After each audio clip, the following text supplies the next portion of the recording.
तो hello students, welcome back all of you. एक बार फिर से आप सबका बहुत बहुत स्वागत है बेटा। नमस्ते भाई, नमस्ते। हाँ बिल्कुल, सबका बहुत बहुत स्वागत है। एक फटाफट से क्लास के लिंक को शेयर कर दीजिए अपने। हाँ, वेरी गुड इवनिंग भाई, सबको गुड इवनिंग, सबको नमस्कार। और बहुत बढ़िया, बस ऐसे ही टाइम पे ज्वाइन किया करो। और जो लोगों ने ज्वाइन नहीं किया, एक बार उनको भी थोड़ा मैसेज वगैरह छोड़ दो, वो भी आ जाए।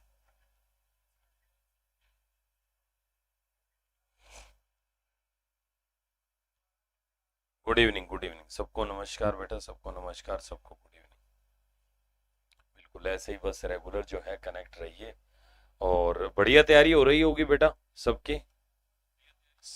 हाँ, अच्छी प्रैक्टिस हो रही है ना, क्वेश्चन बढ़िया मिल रहे हैं। ऐसे ही क्वेश्चन एग्जाम में आएंगे, टेंशन फ्री रहिए। ऐसे ही क्वेश्चन आएंगे एग्जाम में भी।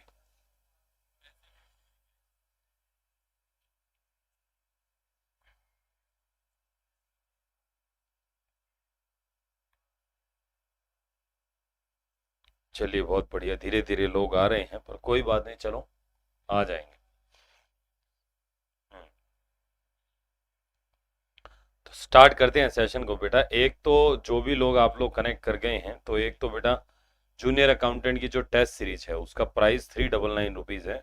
उसको परचेज करिए और उसके अंदर बेटा पार्टिसिपेट करो, क्योंकि वो चीज़ जो है बहुत ज़्यादा जरूरी है। रोज बोलता हूँ, पता नहीं कितने लोग सीरियस ले रहे हैं इस चीज़ को, पर इस चीज़ को थोड़ा सा सीरियस लो बेटा, क्योंकि एग्जाम में आपकी जो चीज़ें आएगी ना, वो कैसे आएगी, क्या आएगी, वो तो देखो अपने पास पेपर तो है नहीं। पर एक जो सिलेबस है, उस सिलेबस के आधार पर जो है हमने बहुत बढ़िया तरीके से पढ़ा है। और क्या क्या चीज़ें आ सकती है वो सब हमने देखी है। उसका बेहतर तरीके से मूल्यांकन जो है वो टेस्ट सीरीज से होगा, इसलिए टेस्ट सीरीज को जो है सब लोग परचेज करो और सब लोग उसमें प्रैक्टिस करो, ताकि कुछ सीखने को मिले और अपने आप को आप चेक कर पाओ कि भाई आपकी तैयारी कितनी। ठीक है, चलो स्टार्ट करते हैं बेटा। तो पहला क्वेश्चन मैं आपकी स्क्रीन पे लेके आ रहा हूं। ठीक है, पहला क्वेश्चन आपकी स्क्रीन पे यहाँ पर ये रहा, देखिए। बताइए, which one of the following statement is correct about a computer. Computer के संदर्भ में कौन सी ऐसी स्टेटमेंट है जो सही है। कंप्यूटर जो है is a composed of only software से बना है, या स्वयं जानकारी व्यवस्थित कर सकता है। क्या क्या चीजें हैं देखिए यहाँ पर। कंप्यूटर इज, देखो आपको एक चीज सही है, बाकी तीन जो है वो गलत है। डी कह रहे हो, ठीक है ठीक है ठीक है, डी। हाँ डी करेक्ट है बेटा, डी बिल्कुल करेक्ट है, डी बिल्कुल करेक्ट है। यहाँ पर एक सेकंड बेटा,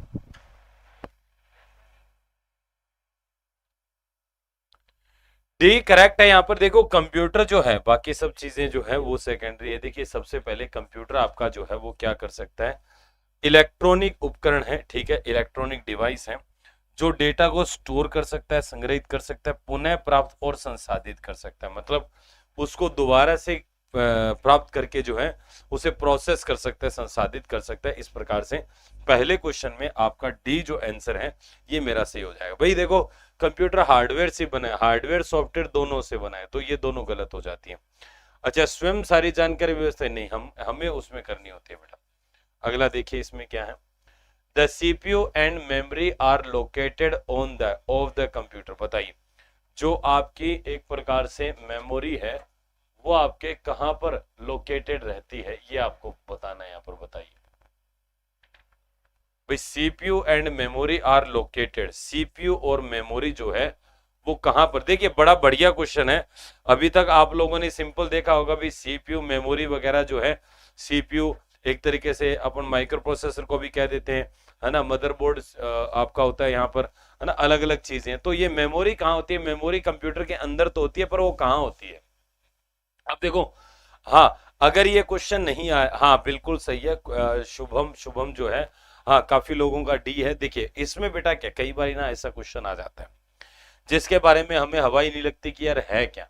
तो उस अवस्था में आप क्या करो, इसमें बेटा पहले देखो आउटपुट डिवाइस, देखो मेमोरी और सीपीयू आउटपुट डिवाइस में तो नहीं होती है। स्टोरेज डिवाइस, ये स्टोरेज है, पर सीपीयू आपका स्टोरेज नहीं है। एक्सपेंशन बोर्ड जैसा हमने कुछ भी नहीं देखा है। तो यहाँ पर एक ही ऑप्शन बताया, मदरबोर्ड। देखो आपका सीपीयू जो है ये भी मदरबोर्ड से कनेक्ट होता है, मेमोरी है ये भी आपके मदरबोर्ड, तो दोनों मदरबोर्ड से जो है कनेक्टेड रहते हैं, तो मैं कह सकता हूं दोनों मदरबोर्ड पर उपस्थित होते हैं। अगला देखिए इसमें, What are the type of small and cheap computers built into many home appliances? भाई घर में बहुत सारी जो एक तरीके से डिवाइसेस काम आती हैं, ठीक है, उनमें एक कंप्यूटर होता है, वो किस प्रकार का कंप्यूटर होता है ये पूछा है। क्या वो मेन फ्रेम होता है, या वो मिनी होता है, या फिर यहाँ पर देखिए क्या वो माइक्रो होता है, या उपयुक्त में से कोई नहीं, बताइए इसमें से क्या आएगा।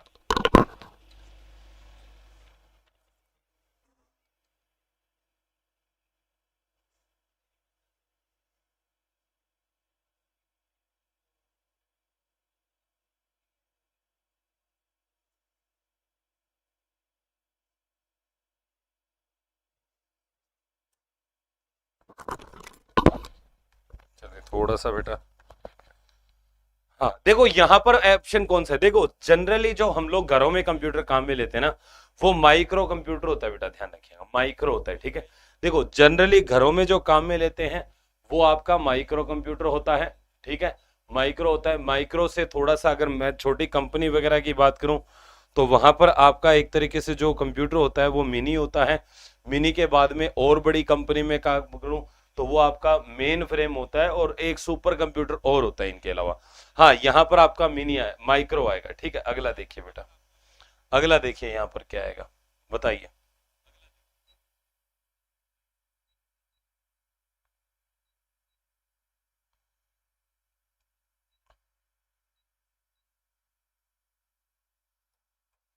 ये कह रहा है परम इज एन एग्जाम्पल हो, परम किसका उदाहरण है? परम कंप्यूटर याद है बेटा, हाँ बिल्कुल सही है। परम जो है वो एक सुपर कंप्यूटर है, ठीक है, ये सुपर कंप्यूटर है। इसको बनाया गया था 1991 के अंदर, और इसको बनाया था सीडैक कंपनी ने। सीडैक जो कंपनी है ये centre for development of advanced computing इसकी फुल फॉर्म है, और इसका जो मुख्यालय है ये पुणे के अंदर स्थित है। और जो भारत के अंदर कंप्यूटर का जनक कहा जाता है, जिनका इसमें बहुत ज्यादा योगदान है, वो है विजय भटकर। याद है बेटा, बताया था ना। विश्व में कौन है, विश्व में होगा सैमूर क्रे।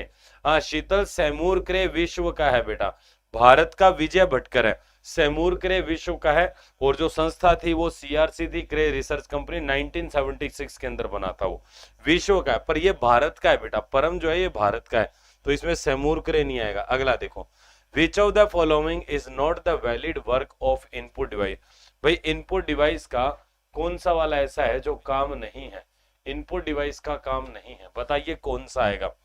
निम्नलिखित में से कौन सा कार्य इनपुट डिवाइस का वैध कार्य नहीं है? यह इनपुट डेटा और निर्देशों को कंप्यूटर स्वीकार्य रूप में परिवर्तित करता है। यह भंडारण और आगे की प्रक्रिया के लिए भंडारण उपकरणों को इनपुट डेटा और निर्देश भेजता है। यह इनपुट डेटा को संसाधित करता है और परिणाम सीधे आउटपुट को प्रदान करता है, ठीक है, आउटपुट डिवाइस को भेजता है। यह बाहरी दुनिया के डेटा और निर्देशों को पढ़ता है। बताइए क्या आएगा इसमें।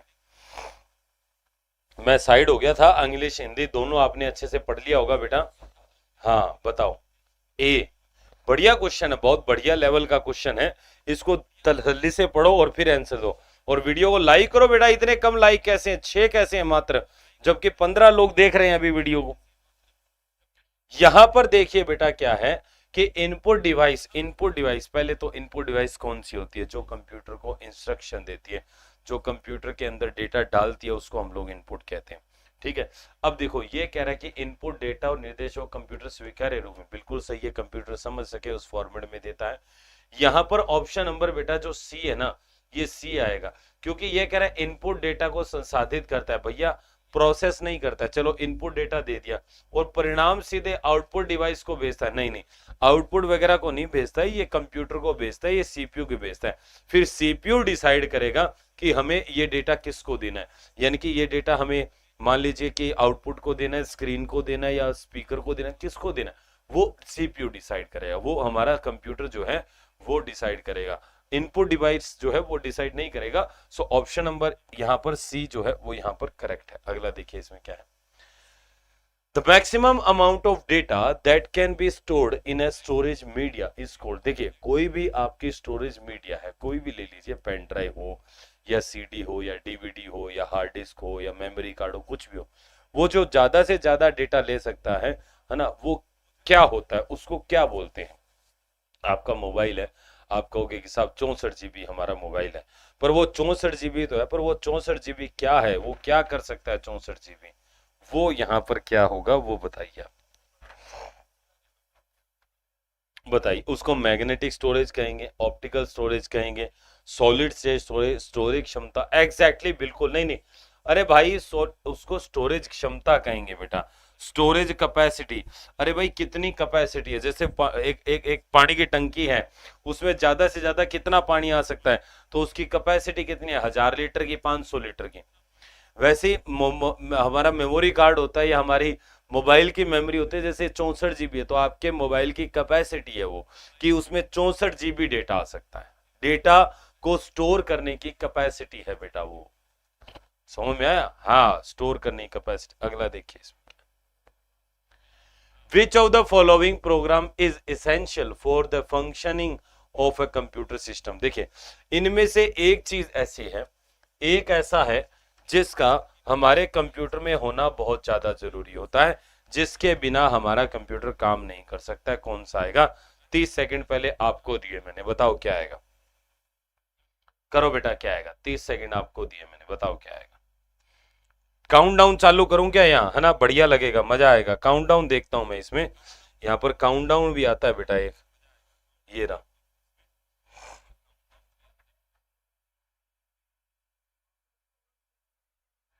यहां पर लगा देता हूं मैं इसको ना, और इसको हम लोग कर देते हैं 30 सेकंड का, है ना? अगले क्वेश्चन से करते हैं, चलो 30 सेकंड का काउंटडाउन के साथ खेलते हैं इसको। हाँ, चलो 40 सेकंड कर देते हैं, कोई बात नहीं, परेशान हो तो। ये कैसे होगा? अच्छा, 40, ठीक है। यहां पर ऑप्शन नंबर ए और प्रचालन तंत्र आएगा या सिस्टम सॉफ्टवेयर आएगा? भाई एक चीज कंफर्म है, ये दोनों तो हो नहीं सकते, क्योंकि इनके बिना कंप्यूटर चल सकता है हमारा। ये कह रहा है कि एक ऐसा प्रोग्राम है जो होना ही चाहिए। अब देखो, अगर मैं इसको, हाँ, कुछ लोग, अच्छा कोई बात नहीं, कोई बात नहीं, देखो आपके लिए ज्यादा है पर कई बार कम भी होता है कुछ लोगों के लिए। सुनो, कोई नहीं, 30 भी कर देंगे, 30 कर देता हूं। अब सुनो बेटा, कई बार क्या होता है, जैसे आप मोबाइल है, मोबाइल के अंदर देखो व्हाट्सएप है, कोई दिक्कत नहीं है, नहीं है तो भी कोई दिक्कत नहीं है। मोबाइल के अंदर आपके जो मेन सॉफ्टवेयर होता है वो होता है बेटा एंड्रॉइड। कौन सा होता है? एंड्रॉइड। ऐसे ही आपके कंप्यूटर के अंदर मेन सॉफ्टवेयर जो होता है वो होता है हमारा विंडोज, विंडोज 7, विंडोज 10, विंडो 11। अब ये जो विंडो है ना, ये विंडो है क्या? ये विंडो है क्या? इस विंडो को क्या बोलते हैं? ये विंडो क्या होता है?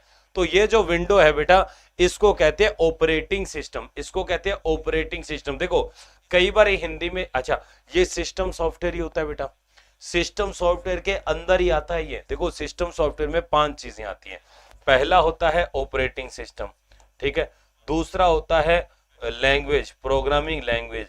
तीसरा होता है लैंग्वेज ट्रांसलेटर। चौथा होता है डिवाइस ड्राइवर, ठीक है। और पांचवा होता है यूटिलिटी प्रोग्राम्स। ये 5 चीजें सिस्टम सॉफ्टवेयर के अंदर आती है। पर अगर मान लो प्रचालन तंत्र नहीं होता तो हम इसको ही सही करते। सुनो बेटा, अब सुनो, अगर ऑपरेटिंग सिस्टम नहीं होता तो मैं इसको ही करता, पर देखो इसमें अगर अगर अलग से ऑपरेटिंग सिस्टम जब दे रखा है तो भाई सिस्टम सॉफ्टवेयर का भी कौन सा भाग, अरे सिस्टम सॉफ्टवेयर का वो कौन सा भाग, तो मैं कहूंगा जी operating system. Option number A यहां पर करेक्ट हो जाएगा। कौन सा हो जाएगा? ए यहां पर करेक्ट हो जाएगा।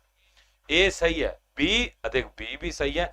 अगर ए नहीं होता तो बी, क्योंकि बी के अंदर ही ए आता है। ये चीजें भी क्लियर होनी चाहिए। तो सिस्टम सॉफ्टवेयर के कितने भाग होते हैं? 5, ठीक है। चलिए अगला क्वेश्चन देखते हैं। यहाँ पर अगला क्वेश्चन आ गया है और ये टाइमर स्टार्ट हो गया है। 30 सेकंड का टाइमर स्टार्ट हो गया। 30 सेकंड ही कर दिया है बेटा मैंने, आप टेंशन मत लो, 30 सेकंड सफिशिएंट टाइम था। और मैंने सोचा चलो 10 सेकंड और कर देते हैं। विच of the following is a scientific computer language? निम्न में से कौन सी वैज्ञानिक कंप्यूटर भाषा है? बताइए कौन सी आएगी? कंप्यूटर, वैज्ञानिक कंप्यूटर भाषा है, कौन सी भाषा है? बताइए। टाइम खत्म, टाइम खत्म, टाइम खत्म, टाइम खत्म। चलिए, तो टाइम आपका खत्म हो गया है। दोबारा देखिए यहाँ पर, नहीं नहीं नहीं नहीं नहीं, कॉमन बिजनेस नहीं आएगा, इसमें फोर्ट्रान आएगा बेटा, फोर्ट्रान। ध्यान दो, ये फोर्ट्रान होता है ना ये। अच्छा, इसमें कई क्वेश्चन बनते हैं, सुन लो बेटा। बेसिक की फुल फॉर्म होती है beginners all purpose symbolic instruction code. ध्यान से सुनो, बेसिक की होती है beginners all purpose symbolic instruction code. COBOL की होती है कॉमन बिजनेस ओरिएंटेड लैंग्वेज। ठीक है। फोर्ट्रान की होती है फॉर्मूला और ट्रांसलेशन।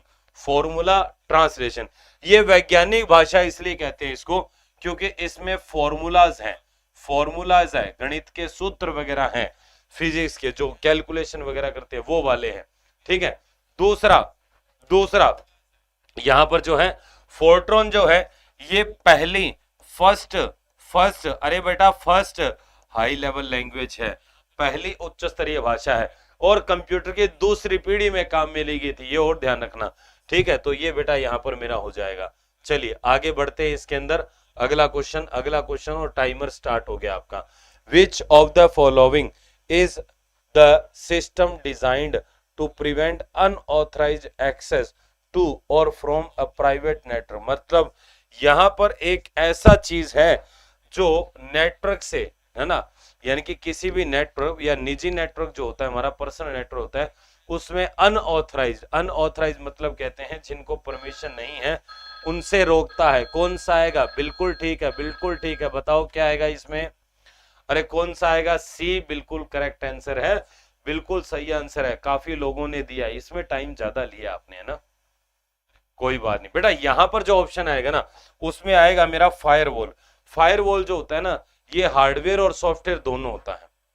कोई न्यूज पे ध्यान मत दो बेटा, अगर कोई भी ऐसी न्यूज होगी ना तो आपको क्लास 24 आपको जो है बिल्कुल सूचना देगा। हम बिल्कुल उसका अलग से इवेंट बनाएंगे कि भी चल क्या रहा है। ये अभी हवा में चल रही है, हम भी इस चीज को देख रहे हैं, पर ऐसी अगर कोई पर्टिकुलर न्यूज होगी तो हम आपको बिल्कुल सही बताएंगे। ठीक है। हाँ, तो ये 30 सेकंड का काउंटडाउन जो है ना, बस इसको आप अच्छे से फॉलो करो।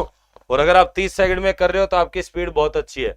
चलिए यार, ये एक बार में नहीं होता क्या सेट हर बार का? मेरे को बार बार करना पड़ेगा क्या? मैंने भी इसको काम में नहीं लिया। चलो लो जी, चालू कर दिया मैंने इसको। नॉट अ वेब ब्राउजर, बताइए। ये तो बड़ा छोटा क्वेश्चन है, इसमें तो 30 सेकंड मेरे को लग रहा आप लोग ही नहीं।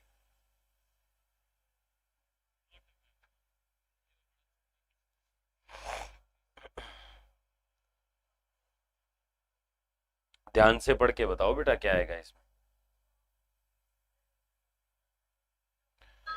देखो, ये तो इसका साउंड है ना, ये बड़ा खतरनाक है, डरा देता है ना। इसको थोड़ा म्यूट करके देखूं क्या मैं? म्यूट होता है क्या ये? इसको मैं थोड़ा कम कर देता हूँ। चलो सॉरी। यहां पर आएगा बेटा XHTML। देखिए ये होता है एक्सटेंसिव हाइपरटेक्स्ट मार्कअप लैंग्वेज। याद है मार्कअप लैंग्वेज? हाँ, मार्कअप लैंग्वेज याद है, वो जो हमारा वेब पेज बनाने में काम आती है वो वाली। तो यहाँ पर XHTML है। फायरफॉक्स तो वेब ब्राउजर होती है।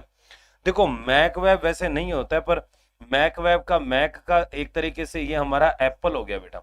तो एप्पल कंपनी का जो एक प्रकार से हमारा जो वेब ब्राउजर है उसका नाम होता है सफारी। नेटस्केप तो आपका है, ये बताया था मैंने आपको। अगला देखो क्या है।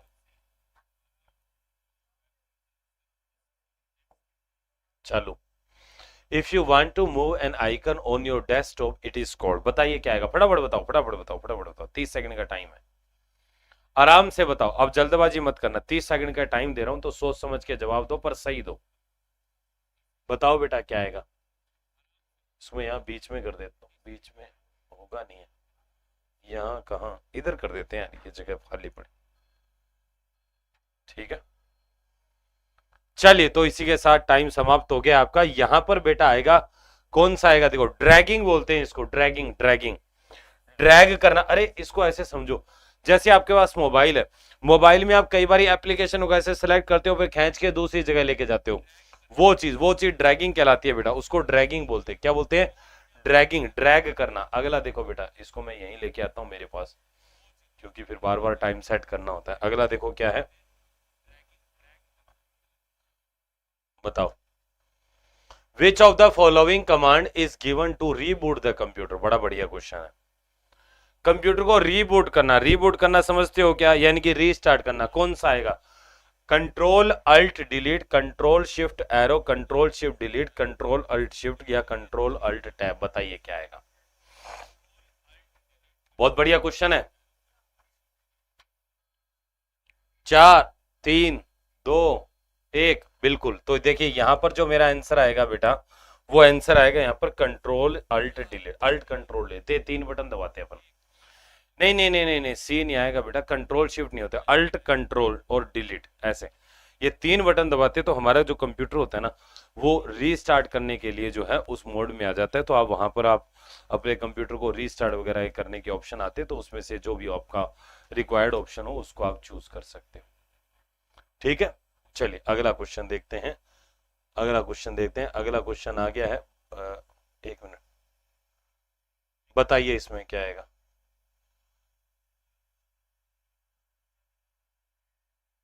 A window that can be opened to preview how your document will look when printed is called as? बताइए। मुद्रित, प्रिंट होने पर आपका प्रलेख कैसा दिखेगा, या पहले ही देखने के लिए जिस विंडो को खोला जाता है उसे क्या कहते हैं? फटाफट से आंसर दो। बहुत बढ़िया बहुत बढ़िया। अब सही है ना बेटा, टाइम के साथ। हाँ, 30 second is a sufficient time. 30 second बढ़िया है, बढ़िया है। इसी के साथ टाइम भी आपका समाप्त हो गया है ना। 30 सेकेंड। यहां पर आता है बेटा प्रिंट प्रीव्यू, मुद्रण पूर्वावलोकन। ये हिंदी के शब्द है ना बेटा, ये हिंदी के शब्द कई बार कंफ्यूज कर देते हैं पेपर में, तो आप ना इंग्लिश में पढ़ लो। प्रिंट प्रीव्यू बोलते हैं बेटा, वैसे वहां पर भी लिखा हुआ है प्रिंट प्रीव्यू। प्रिंट देखना, प्री पहले से, व्यू देखना, प्रिंट करने से पहले ही देखना कि प्रिंट कैसा दिखेगा। सो इसको बोलते हैं प्रिंट प्रीव्यू। अगला देखिए बेटा क्या है, टाइम स्टार्ट हो गया है। Which of the following keyboard shortcut is used to go to the end of a MS Word document? बताइए। MS Word का डॉक्यूमेंट है, उसके एंड में जाना आपको। टाइम चल रहा है बेटा, 15 सेकंड खत्म हो चुके हैं, ध्यान से देखो। हाँ, कौन सा आएगा? चलो टाइम आपका समाप्त हो रहा है बेटा, और टाइम जो है ये समाप्त हो गया है आपका। एक सेकंड, हाँ इसको मैं इधर ले आऊं। चलो तो देखो बेटा यहाँ पर कौन सा है। यहाँ पर जो मेरा आंसर आएगा वो आएगा कौन सा? सी। बिल्कुल सही है, सी। कंट्रोल प्लस डी आएगा, एंड आएगा। देखो कंट्रोल प्लस एंड क्या करता है, जो आपका कर्सर होता है, एंड बटन होता है एक, तो कंट्रोल प्लस होम डॉक्यूमेंट के प्रथम, नहीं, हाँ बिल्कुल, एक होम होता है एक एंड होता है। डॉक्यूमेंट के बिगिनिंग में जाना है, at the beginning of a document, तो उसके लिए आप कंट्रोल के साथ में होम दबाओगे, और अगर एंड में जाना है तो आप कंट्रोल के साथ में एंड दबा दोगे, सिंपल। और सीधा होम दबाओगे तो जिस लाइन में आप, उस लाइन के स्टार्टिंग में, और सिंपल एंड दबाओगे तो उसी लाइन के अंत में आपका कर्सर चला जाता है। ठीक है, अगला देखो बेटा इसमें क्या, बताइए। Which among the following is the function for today's date in the blank worksheet in Microsoft Excel 2019? देखो बेटा क्या आएगा। बड़े फास्ट हो शुभम, बहुत बढ़िया बेटा। कोई बात नहीं, कई इजी क्वेश्चन भी है और कई मुश्किल भी है। सारे मुश्किल भी नहीं डाले ताकि आप डिप्रेशन में ना चले जाओ, तो इजी मुश्किल दोनों का कॉम्बिनेशन है। सब लोग कह रहे हैं तो ठीक है। इसी के साथ टाइम भी आपका समाप्त हो गया है बेटा। तो यहां पर जो मेरा क्वेश्चन आएगा, देखिए काउंट ए, काउंट ऑल बोलते हैं इसको। ये सेल की नंबर्स ऑफ सेल जो है उनको गिनने का काम करता है। इसी प्रकार से एवरेज होता है, ये औसत काट करके काम करता है। वर्क डे नहीं होता है, ये टुडे जो है ये आपका क्या करता है, जब भी आप काम कर रहे हो आपकी एक्सेल शीट के अंदर, जो भी आपके सिस्टम की करंट डेट होती है, प्रेजेंट डेट होती है, उस डेट को ये क्या कर देता है, वहां पर आपके इंसर्ट कर देता है। यानी कि वर्तमान दिनांक को, आपके सिस्टम की डेट को एक्सेल में एज इट इज डालने के लिए हम इसका यूज करते हैं। ठीक है, अगला देखिए बेटा, बताइए। What will be the value of the following MS Excel function? ऐसे क्वेश्चन दिल्ली पुलिस के एग्जाम में खूब आते हैं, और आजकल ऐसे क्वेश्चन आने लग गए हैं। आपको इनका औसत निकालना है। क्या आएगा बेटा, ध्यान से देखो और कैलकुलेट करके बताओ क्या आएगा। वैसे तो मैंने बता ही दिया है क्या आएगा, अब क्या तो बचा है आंसर, अब तो निकाल ही लोगे। मैंने खुद ही बोल दिया गलती से। देखो बेटा, इस क्वेश्चन में क्या है, पहले तो आपको ये पता होना चाहिए कि भाई ये जो फंक्शन है ये करेगा क्या। भाई यहाँ पर एक फंक्शन है एवरेज, एवरेज का मतलब होता है औसत। अब औसत क्या होगा, इन सब का औसत। भाई औसत का सूत्र होता है सबको जोड़ो, सबको जोड़ो। 4 2 6 है ना, 4 2 6, 6 5 11 और 1 12, ये 0 है तो ये 12 बटे में 1 2 3 4 5 6, 6 संख्याएं, 6 का भाग दे दो, एवरेज मेरा आ जाएगा 2। ऑप्शन नंबर यहाँ पर 2 आ जाएगा। हाँ, ऑप्शन नंबर डी आएगा, यानी कि 2 जो है वो मेरा आंसर हो जाएगा। हाँ, अगला देखो बेटा। अच्छा, एक चीज दोबारा से, जैसा कि हम लोग डेली डिस्कस करते हैं, ये भी एक जरूरी चीज है कि हमारे जूनियर अकाउंटेंट की टेस्ट सीरीज लॉन्च कर दी गई है। 31 टेस्ट की सीरीज है जो 399 रुपए की है। खरीद लिए, बहुत बढ़िया है, खरीद लिए तो आपको इसका लाभ भी मिल रहा होगा, आपने अपने आप का मूल्यांकन भी किया होगा। नहीं खरीदिए तो आज खरीद लीजिए, जूनियर अकाउंटेंट की है आज, और आप इसके अंदर 31 टेस्ट ले लोगे। कल संडे है, अगर आपने अभी तक एप्लीकेशन ही डाउनलोड नहीं किया तो बेटा एप्लीकेशन डाउनलोड कर लो। कल जो है ये एक फ्री टेस्ट जो है होगा, तो अगर नहीं भी खरीदा है तो कल एक फ्री टेस्ट तो दे ही लेना बेटा।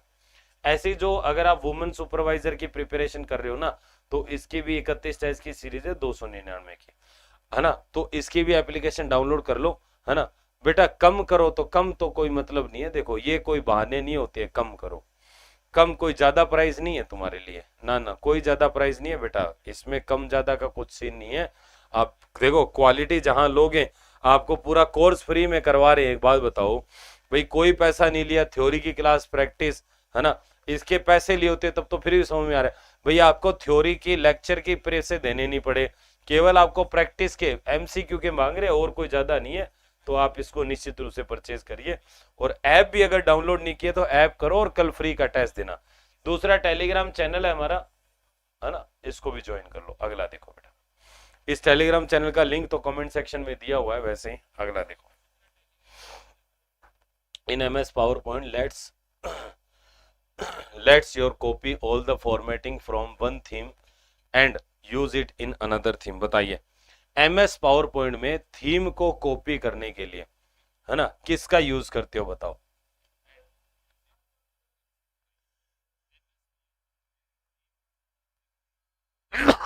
फॉर्मेट एक तरीके से, थीम तो नहीं कहूंगा मैं, थीम तो वैसे लिखा है, पर हिंदी में देखो क्या है, थीम एक तरीके से लिख दिया, तो आप इसको थीम मत लेना, थीम कॉपी नहीं होती है। हाँ, जैसे कोई भी टेक्स्ट है, कोई भी मान लीजिए अपना है डेटा, उसके ऊपर मान लीजिए कोई भी आपकी फॉर्मेटिंग, उस फॉर्मेट को कॉपी करके दूसरे पे जो लगाते हो, तो वो फॉर्मेट पेंटर से करते हो। याद है बेटा, होम टैब जो होता है ना, होम टैब, उस होम टैब के अंदर, होम टैब के अंदर जो है, यहाँ पर ऑप्शन था पेस्ट का, पेस्ट, यहाँ पर था कट, कॉपी, और नीचे था फॉर्मेट पेंटर, वो फॉर्मेट पेंटर है ये। बताए ब्रश के जैसे, हाँ बिल्कुल सही कह रहे हो, ये प्रशांत बिल्कुल सही है कमेंट बेटा। कॉपी करने कंट्रोल शीट से पेस्ट का वी लगा दो बस, और क्या। अगला देखो, विच of the following is the view in MS PowerPoint। View कौन सा, MS PowerPoint का व्यू कौन सा होता है। क्या उसमें डॉक्यूमेंट व्यू होता है, या उसमें स्लाइड सॉर्टर व्यू होता है, या उसमें स्लाइड चेंजर व्यू होता है, या प्लेस स्लाइड व्यू होता है, या नन ऑफ दिस, कौन सा व्यू होता है 18 नंबर में। ठीक है, सबसे पहले शुभम, ठीक है बेटा। देखो बिल्कुल सही चीज है, यहाँ पर ऑप्शन नंबर बी करेक्ट है बेटा। इसमें अलग अलग टाइप के होते हैं, जैसे देखो एक नॉर्मल होता है, ठीक है, नॉर्मल होता है, एक आउटलाइन होता है, आउटलाइन होता है, एक आपका स्लाइड सॉर्टर होता है, सॉर्टर होता है, एक आपका होता है बेटा कौन सा, notes page view, notes page view, एक रीडिंग व्यू होता है। ये 5 व्यू होते हैं, याद है क्या, MS वर्ड में भी 5 थे, इसमें भी 5 होते हैं। तो देखो स्लाइड सॉर्टर लिखा है, तो इसलिए स्लाइड सॉर्टर मेरा सही होगा। और मैंने ये भी बताया था इसमें 3 तरीके से क्वेश्चन बनते हैं, याद है क्या, हाँ वही वाले। अगला देखो बेटा क्या है इसमें, बताओ क्या आएगा। What is the keyboard shortcut for new slide. नई स्लाइड को डालने का शॉर्टकट क्या होता है।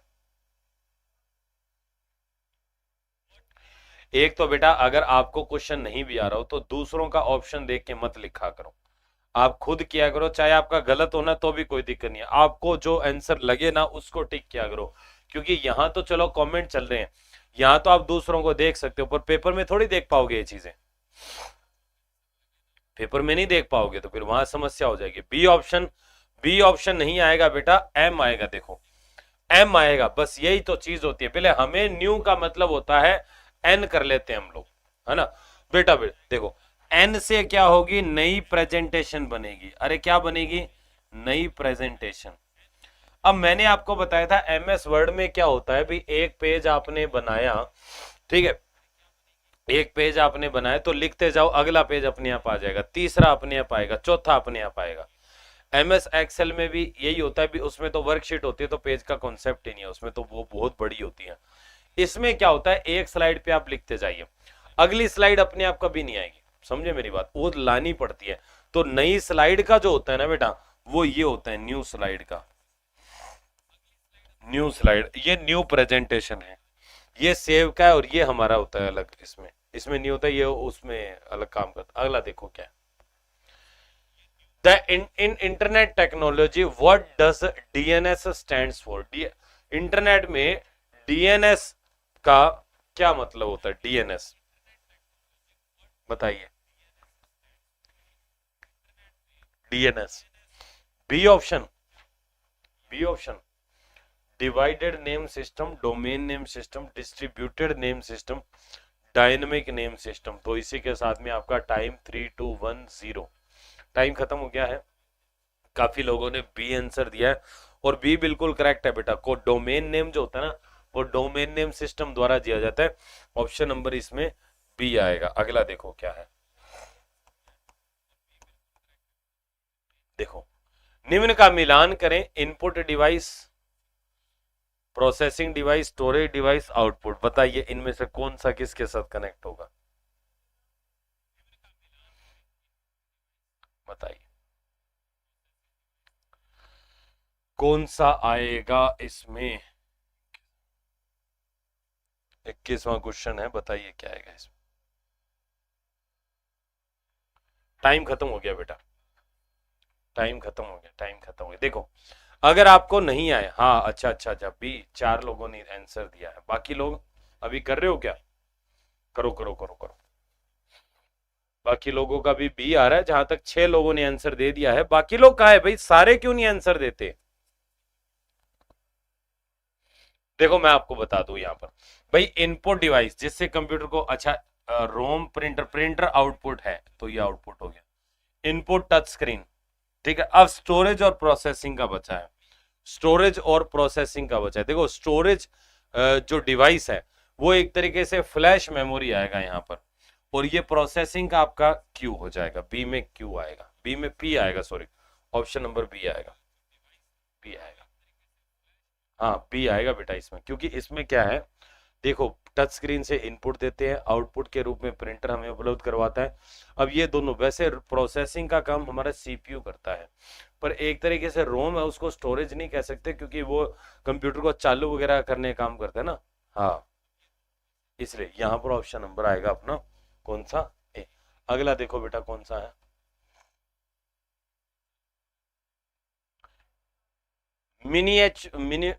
Miniaturisation of modern computers has been possible due to the use of the, देखिए ये कह रहा है जो वर्तमान कंप्यूटर है उनका मिनिएचराइजेशन मतलब एक तरीके से उनका लघुकरण, मतलब उनका साइज छोटा हुआ है, किसके कारण, क्या वो ट्रांजिस्टर के कारण हुआ है, इंटीग्रेटेड सर्किट चिप के कारण, नैनो मटेरियल, या फिर सुपर ऑपरेटर के द्वारा, बताइए।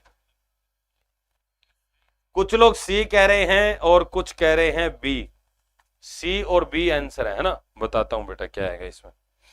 देखो ये वैसे क्या है, कंप्यूटर की जनरेशन में बनता है क्वेश्चन, कंप्यूटर की जो पीढ़ी है ना उसमें से। अब कंप्यूटर की पीढ़ी है, देखो पहली में वैक्यूम ट्यूब था, दूसरे में ट्रांजिस्टर आया, तीसरे में आईसी आया, चौथे में माइक्रो प्रोसेसर और पांचवें में यूएलएसआई आया।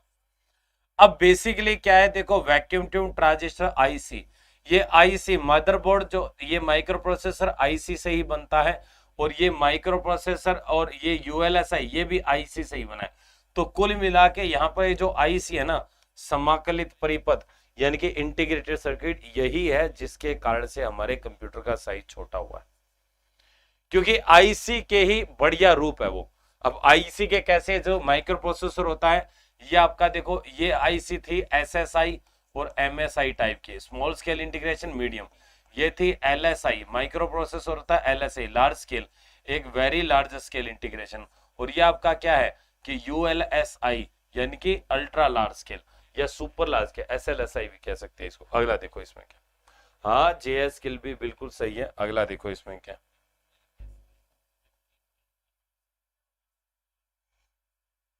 बताओ इसमें क्या आएगा। What is the portable personal computer small enough to hold on your lap? Called on your lap. lap का मतलब क्या होता है, आपकी गोद में जो रखा जा सकता है वो कंप्यूटर कौन सा होता है। हाँ पहले एक रूम, ये जो वैक्यूम ट्यूब वाला था ना पहली पीढ़ी में, वो एक बड़े कमरे जितने कंप्यूटर हुआ करते थे, वो वैक्यूम ट्यूब थी, इस कारण बड़े थे। फिर ट्रांजिस्टर आया, छोटे हो गए, आईसी के बाद में और ज्यादा छोटे हो गए थे।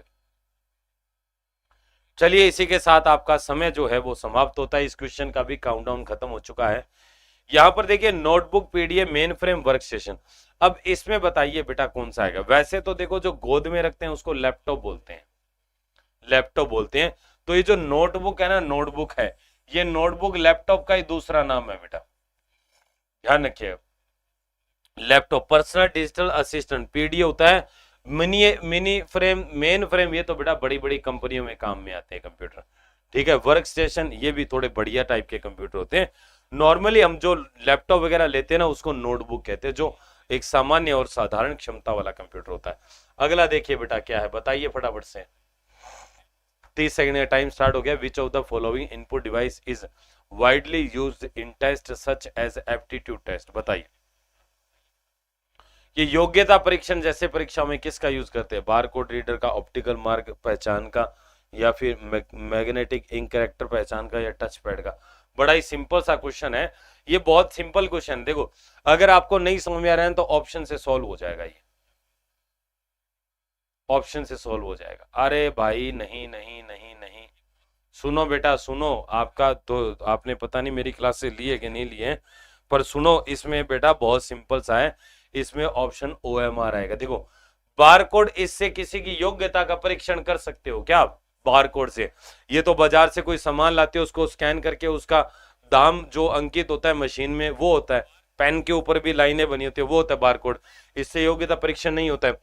मुझे नहीं पता। ऑप्टिकल मार्क पहचान, ये OMR बेटा, OMR, ये OMR शीट हमारी वो वाली, इससे चलो हमें नहीं समझ में आया। अगला देखो magnetic ink character reader, magnetic ink character MICR, ये तो बेटा क्या होता है मैग्नेटिक इंक कैरेक्टर, ये जो बैंक का चेक वगैरह होता है ना उनको असली है करने के लिए, वो चेक करने के लिए काम आता है। टच पैड ये बेटा जो लैपटॉप में नीचे होता है वो योग्यता, एक ही बचता है फिर ऑप्टिकल मार्क पहचान, इसको कर दो सही, क्या दिक्कत है। अगला देखो both RAM and ROM are random access memory और सीक्वेंशियल एक्सेस मेमोरी, या read and write memory, read only memory. बताइए रैम और रोम के संदर्भ में कौन सी बात सही है। क्या ये रैंडम एक्सेस मेमोरी है, या सीक्वेंशियल एक्सेस मेमोरी है, या रीड एंड राइट मेमोरी है, या रीड ओनली मेमोरी है। बताइए कौन सा आएगा। देखो कितना बढ़िया क्वेश्चन है, बताइए। इसी के साथ टाइम समाप्त। सोचा था ऐसे क्वेश्चन भी होते हैं बेटा, अटक गए ना क्वेश्चन में, कर दिया कंफ्यूज। हाँ बेटा सुनो, बेटा सुनो सुनो सुनो सुनो सुनो, ये अपना आएगा ऑप्शन नंबर ए, सुनो ऑप्शन नंबर ए। अब आप रीड एंड राइट कह रहे हो, नहीं भाई रीड और राइट आपका रैम में पॉसिबल है, रोम में राइट नहीं होता है, रोम में राइट नहीं कर सकते ना ना ना ना, लिख तो सकते ही नहीं, उसमें जो डला हुआ उसको केवल रीड कर सकते हो आप। अच्छा रैंडम एक्सेस मेमोरी, भाई आप कहोगे साहब ये तो रैम की फुल फॉर्म है, रोम थोड़ी। अरे भाई मैं फुल फॉर्म नहीं कह रहा, रैंडम एक्सेस का मतलब है कि आप रैंडम रूप से किसी भी रूप से उसके अंदर डेटा को एक्सेस कर सकते हो, कितना भी डेटा उसको किसी भी क्रम में एक्सेस हो सकता है वो। ऑप्शन नंबर यहाँ पर ए आएगा। मतलब एक सीक्वेंशियल का मतलब है कि 10 चीजें पढ़ी है तो उनको 1 2 3 4 ऐसे नहीं नहीं नहीं, किसी भी सीक्वेंस में एक्सेस कर सकते हो। अगला देखिए इसमें क्या है, disc cleanup tool is a, जो डिस्क क्लीनअप टूल है वो क्या है बेटा? क्या वो एक एंटीवायरस है, या वो एक यूटिलिटी है, या कंप्रेशन टूल है, या फिर वो आपका क्या है, एक डेस्कटॉप पब्लिशर है? मैंने 20 सेकंड किया है क्योंकि मैंने टाइमर चालू करना भूल गया था पहले में। नहीं नहीं, मैग्नेटिक टेप, हाँ बिल्कुल बिल्कुल, शीतल सही है, मैग्नेटिक टेप सीक्वेंशियल होता है। बी और डी कह रहे हो। इसी के साथ टाइम आपका समाप्त हो जाता है, 0 हो चुका है। सुनो बेटा, डिस्क क्लीनअप जो होता है ना, ये क्या होता है, एक प्रकार का यूटिलिटी सॉफ्टवेयर है बेटा, ध्यान रखिए, यूटिलिटी सॉफ्टवेयर होता है, यूटिलिटी सॉफ्टवेयर या यूटिलिटी प्रोग्राम कह सकते हैं आप इसको। एंटीवायरस नहीं है, मतलब यूटिलिटी वो होते हैं जो कंप्यूटर के रख रखाव और मरम्मत करने का काम करते हैं ना, वो हमारे यूटिलिटी होते हैं।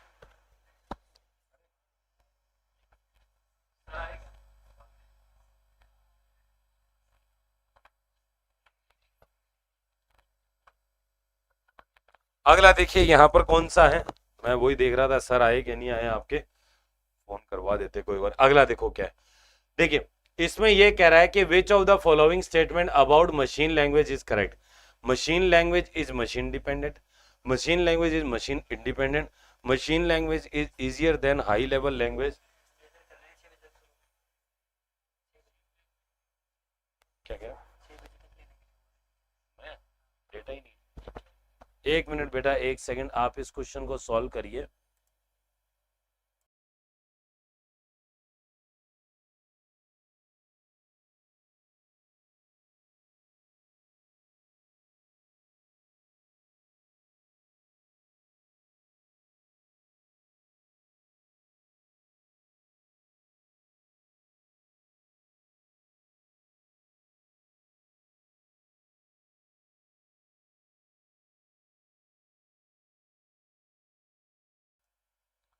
चलिए बेटा कोई बात नहीं, तो अब देखिए इसमें थोड़ा सा, हाँ टाइमर मैंने चालू नहीं किया था क्या, हो गया था क्या, चलो कोई बात नहीं, जो भी है। मशीन लैंग्वेज कौन सी होती है बेटा? देखो मशीन लैंग्वेज, एक मिनट एक minute, need an assembler, sorry, अच्छा क्या होगा बताओ। देखो इसमें जो आंसर आएगा ना,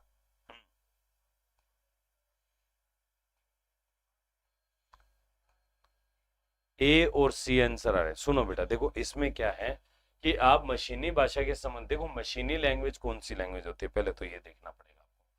मशीनी लैंग्वेज वो होती है जो कंप्यूटर समझता है, जो कंप्यूटर समझता है, जो कंप्यूटर समझता है वो मशीनी लैंग्वेज होती है। अब ये मशीनी लैंग्वेज क्या होती है कि पहली बात तो मशीन डिपेंडेंट, डिपेंडेंट का मतलब होता है कि एक पर्टिकुलर मशीन के ऊपर ही निर्भर करेगी, जबकि ऐसा नहीं होता है भाई, ये मशीन इंडिपेंडेंट, डिपेंडेंट मतलब मशीन पर निर्भर नहीं, ऐसा नहीं है। आपकी कोई भी मशीनों चलेगी, मशीन इंडिपेंडेंट, बी वाला सही है यहाँ पर। भाई आपकी जो ये लैंग्वेज है ये मशीन इंडिपेंडेंट, मशीन इंडिपेंडेंट समझो बेटा इसको, कोई बात नहीं, अगर आपको समझ में नहीं आया है तो इसको दोबारा देख लो। भाई मशीन डिपेंडेंट और इंडिपेंडेंट मतलब क्या होता है, देखो मशीन डिपेंडेंट का मतलब तो ये हो गया कि अगर लैपटॉप में होगी तो लैपटॉप में ही चलेगी, पर देखो डेस्कटॉप में भी चल सकती है, आपका पाम टॉप होता है उसमें भी चल सकती है, मतलब मशीन इंडिपेंडेंट होती है ये, मशीनी भाषा मशीन इंडिपेंडेंट होती है। हाई लेवल लैंग्वेज है वो भी मशीन इंडिपेंडेंट होती है, वो मशीन देख के काम नहीं करती है, वो किसी भी मशीन में हो, कोई दिक्कत नहीं है। डाउट हुआ आपको? मशीन डिपेंडेंट, एक बात बताओ, मशीन की मशीनी लैंग्वेज होती कौन सी है, पहले तो ये बताओ मेरे को। ऑप्शन नंबर बी आएगा, मैं डाउट क्लियर करते तो पहले तो ये बताओ मशीनी लैंग्वेज होती क्या है। मशीनी लैंग्वेज होती है ये वाली, बाइनरी लैंग्वेज होती है ना, 0 1 0 0 0 1 0 1 0 1 0 0 1 ऐसे, ये मशीन है। अब ये मशीन की खुद की भाषा है, कोई भी मशीन हो, हर मशीन इसी प्रकार से काम करेगी, हर मशीन ऐसे ही काम, तो मशीन इंडिपेंडेंट हुई ना ये। हाँ जो कंप्यूटर समझता है, तो सभी कंप्यूटर यही समझते हैं, मशीन कोई भी हो तो ये मशीन इंडिपेंडेंट होती है।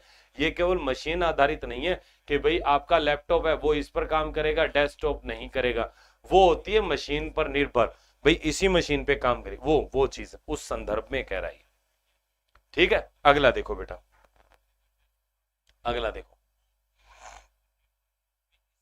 निम्नलिखित में से कौन सा विकल्प एक टेलीफोन नेटवर्क पर डिजिटल डेटा संचारित करके इंटरनेट पहुंच प्रदान करता है, बताइए। इंटरनेट पहुंच, डिजिटल डेटा पर, डिजिटल डेटा बताइए, इंटरनेट पर पहुंच प्रदान करता है भाई, डिजिटल है या फिर लीज्ड लाइन है, ईथरनेट है या डिजिटल सब्सक्राइबर लाइन है, बताइए इसमें से कौन सा आएगा, बताओ कौन सा आएगा।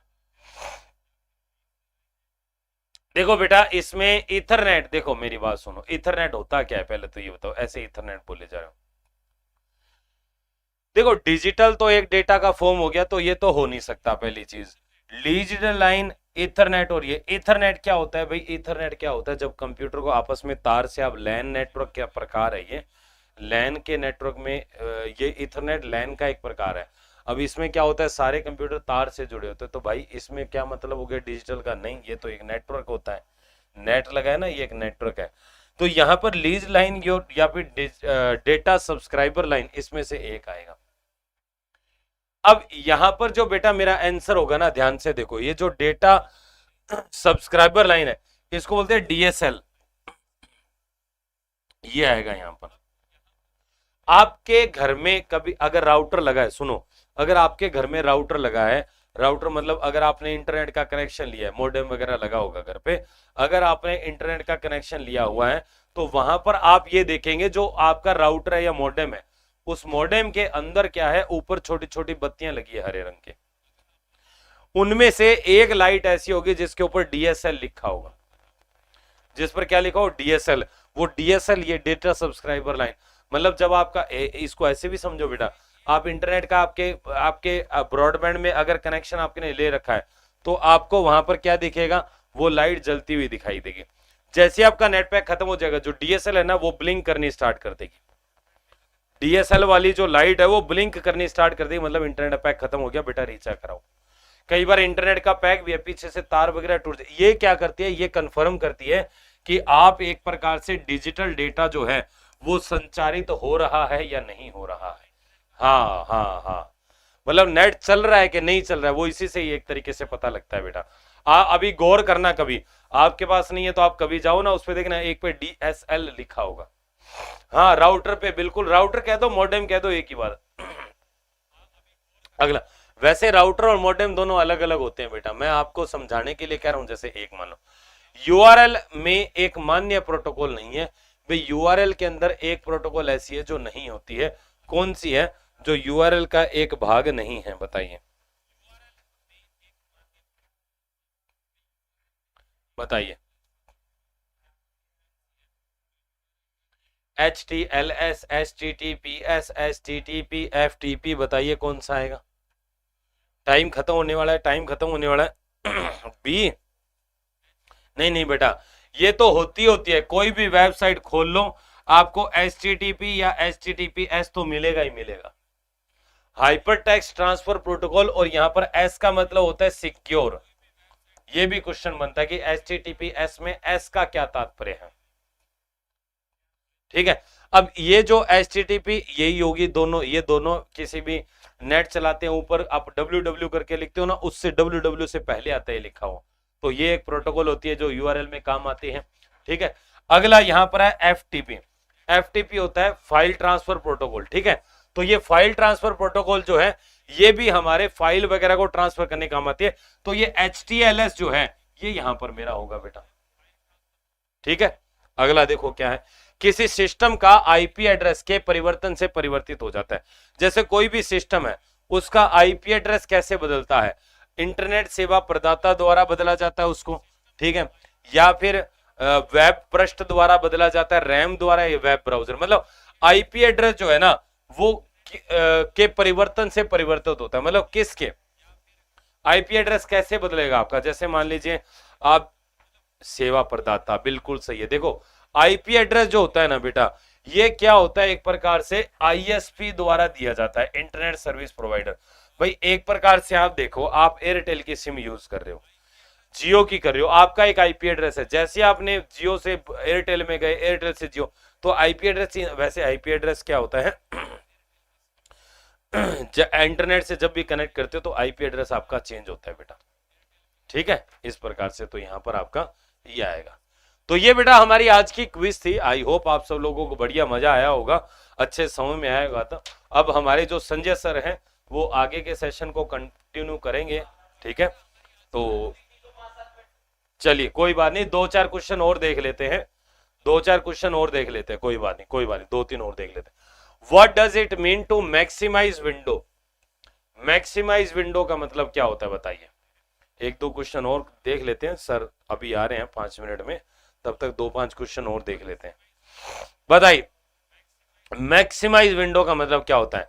कैपेसिटी तक भरना, इतना एक्सपेंड करना कि डेस्कटॉप में फिट हो जाए, अंदर फाइलों की तरह ही डालना, रिसाइकल बिन में इसे ड्रैग करना, इनमें से कोई नहीं। बताइए क्या आएगा?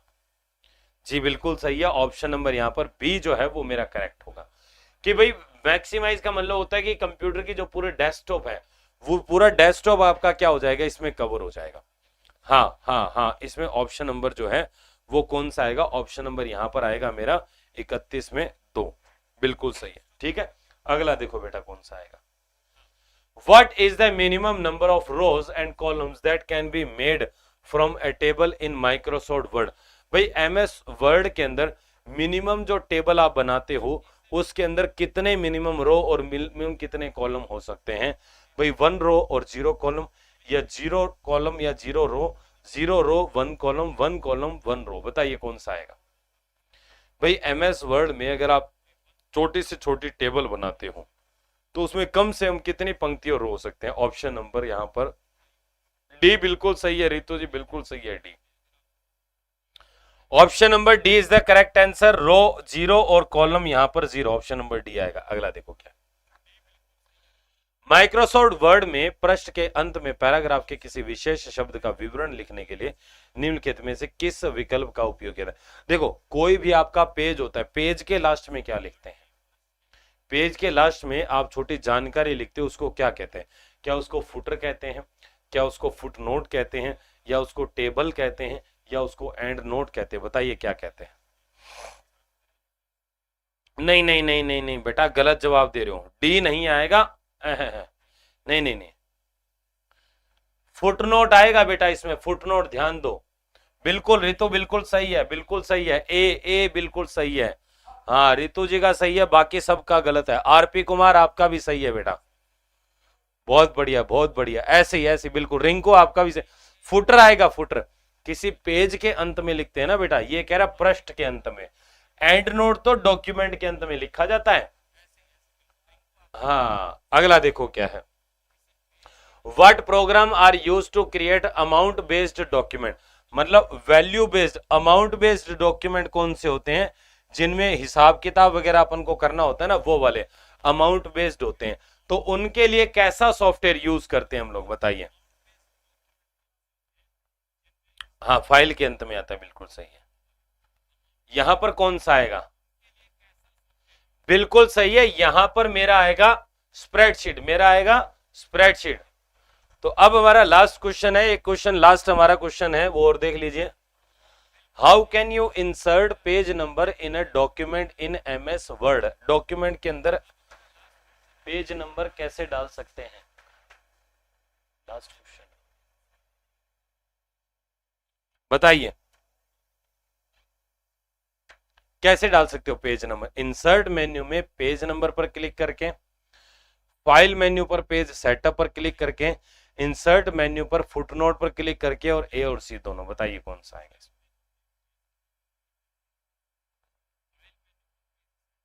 बताइए कौन सा आएगा?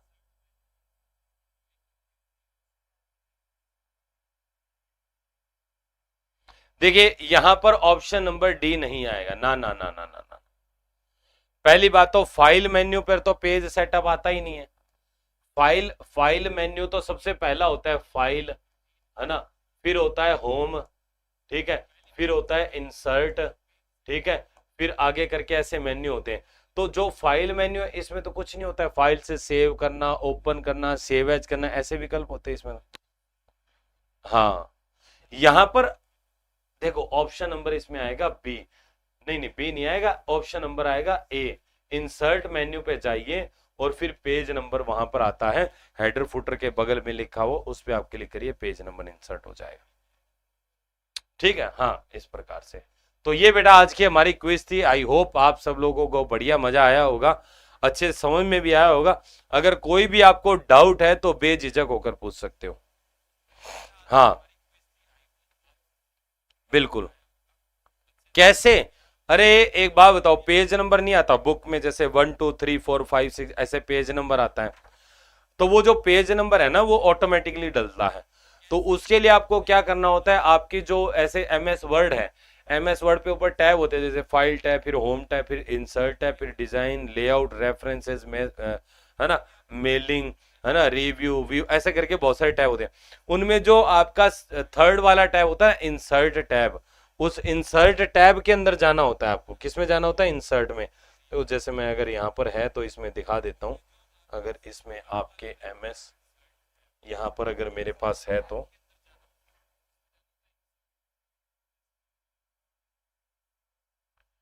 एमएस ऑफिस,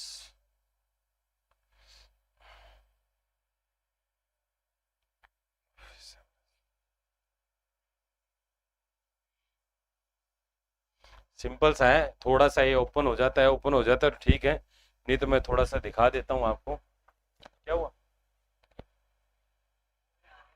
खत्म हो गई? क्या करें?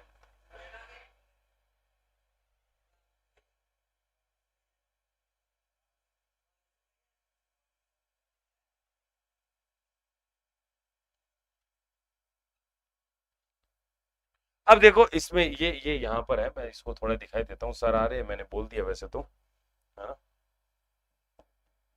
अब ये यहाँ पर ओके हो गया। ये देखो ये इंसर्ट है ना, इंसर्ट, इसमें देखो ये रहा पेज नंबर का ऑप्शन, ये top of the page, bottom में लगाना है, कहाँ पर लगाना है, ये वाला होता है। रन कमांड से नहीं, रन से तो वैसे खुल ही गए थे। चलिए बहुत बढ़िया है। हाँ चलिए, तो सर आ गए हैं, अब आगे की क्लास आपके सर कंटिन्यू करेंगे। ठीक है, चलिए सर। नहीं मेरे को कुछ क्वेश्चन वगैरह नहीं।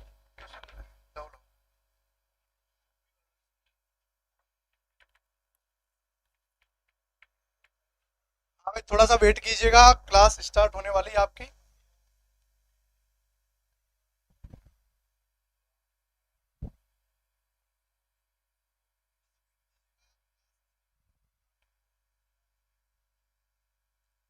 ये वाला क्या?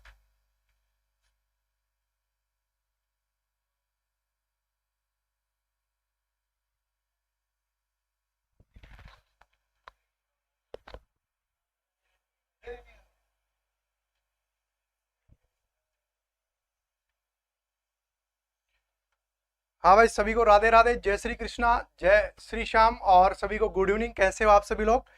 हाँ भाई, प्रणाम सभी को, प्रणाम, राधे राधे, जय जोहार सभी को। गुड गुड मॉर्निंग नहीं हो गया भैया, गुड इवनिंग हो गया है आज का तो ना। बरसात आ रही है बहुत जयपुर में, बहुत ही। ठीक है भाई, कर दें स्टार्ट क्लास को?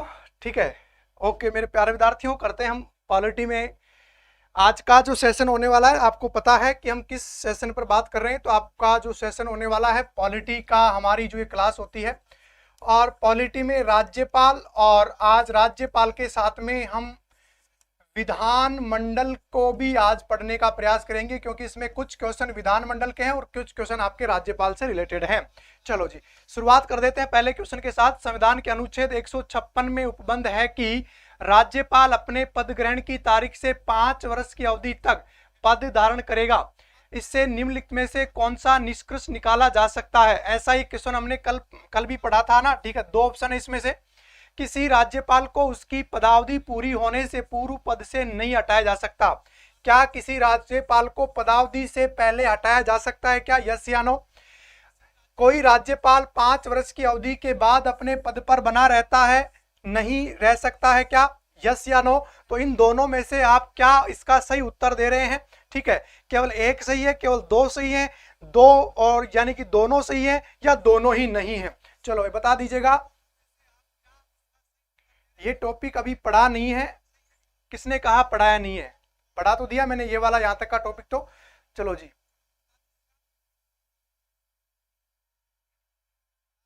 ओके भाई, तो क्या उत्तर दे रहे हो, ध्यान रखना, किसी भी राज्यपाल को पदावधि पूरी होने से पूर्व जो है नहीं हटाया जा सकता।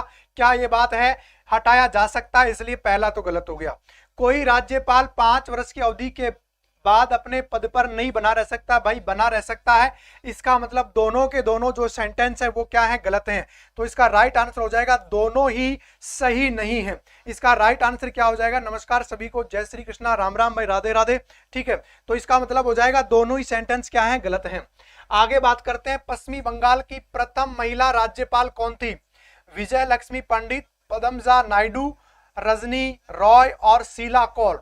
पश्चिमी बंगाल की पहली महिला राज्यपाल कौन थी भाई? हाँ बिल्कुल, जिन्होंने सही दिया है बहुत बहुत धन्यवाद आप लोगों को, बहुत ही इंटेलिजेंट बच्चे मेरी क्लास में, मुझे इस बात का पूरा पूरा विश्वास है। और बहुत ही बेहतरीन आप लोग उत्तर दे रहे हो, जिस प्रकार से आप हमारे क्लास 24 को सपोर्ट कर रहे हो, आप लोगों को तहे दिल से धन्यवाद, बहुत बहुत धन्यवाद आप लोगों को। पश्चिमी बंगाल का राइट आंसर क्या दे रहे हो? बी बता रहे हैं अधिकतर विद्यार्थी, कुछ डी बता रहे हैं, बी ए शायद। चलो जी आगे देखते हैं क्या उत्तर दे रहे हो आप लोग। चलो जी, राइट आंसर हो जाएगा पदमजा नायडू, इसका राइट आंसर होगा बी, इसका राइट आंसर होगा भाई बी, क्या हो जाएगा, इसका राइट आंसर हो जाएगा। बात करते हैं आगे क्वेश्चन संख्या 3 के ऊपर। भारत के एक राज्य के राज्यपाल से संबंधित निम्न कथनों पर ध्यान दीजिए। उसे जन्म से भारत का नागरिक होना चाहिए, उसे जन्म से भारत का नागरिक होना चाहिए, उसकी आयु कम से कम 35 वर्ष पूर्ण होनी चाहिए, उसमें लोकसभा का सदस्य होने की योग्यता होनी चाहिए, वह एक से अधिक राज्यों का राज्यपाल हो सकता है।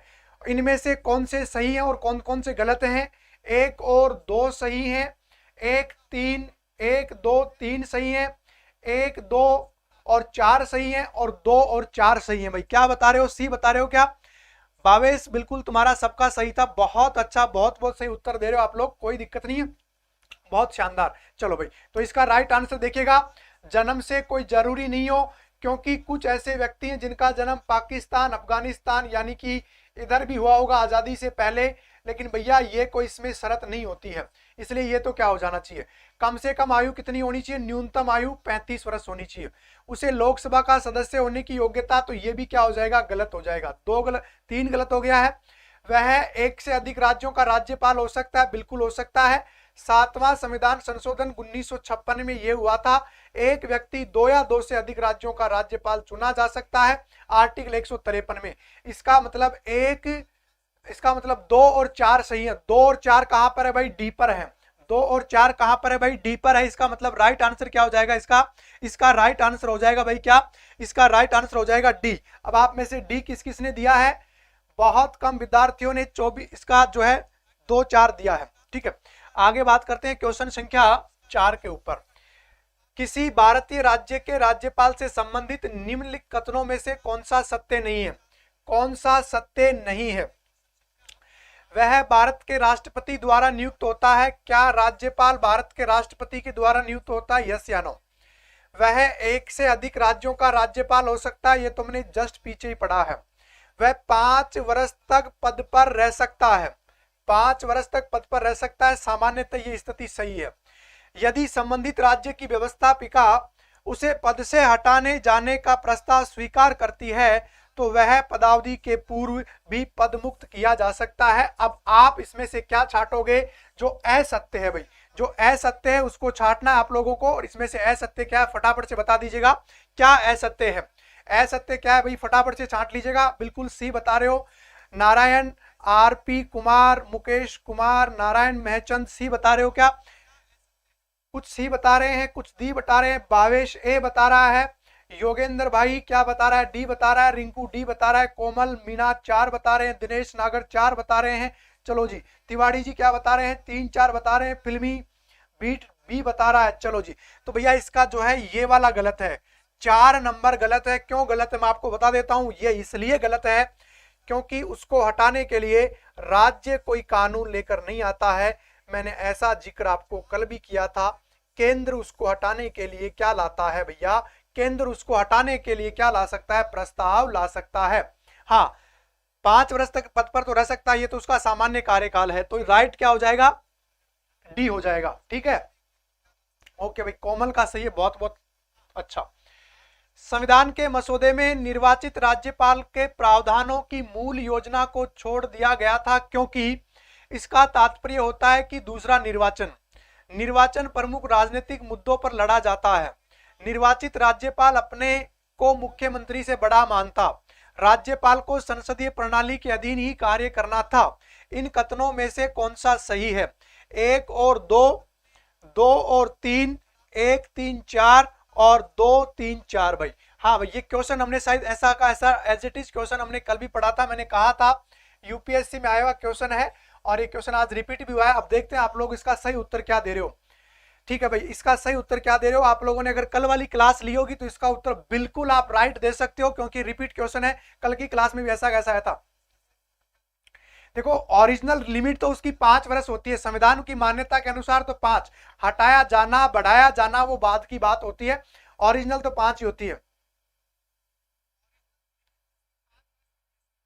हाँ भाई, लिमिट 5 ही होती है, इससे कम ज्यादा नहीं होती, वो तो बाद की बात होती है। सर ये क्वेश्चन सेकंड ग्रेड में आते हैं, बिल्कुल सेकंड ग्रेड में क्या है तो सब में आएंगे मेरे भाई।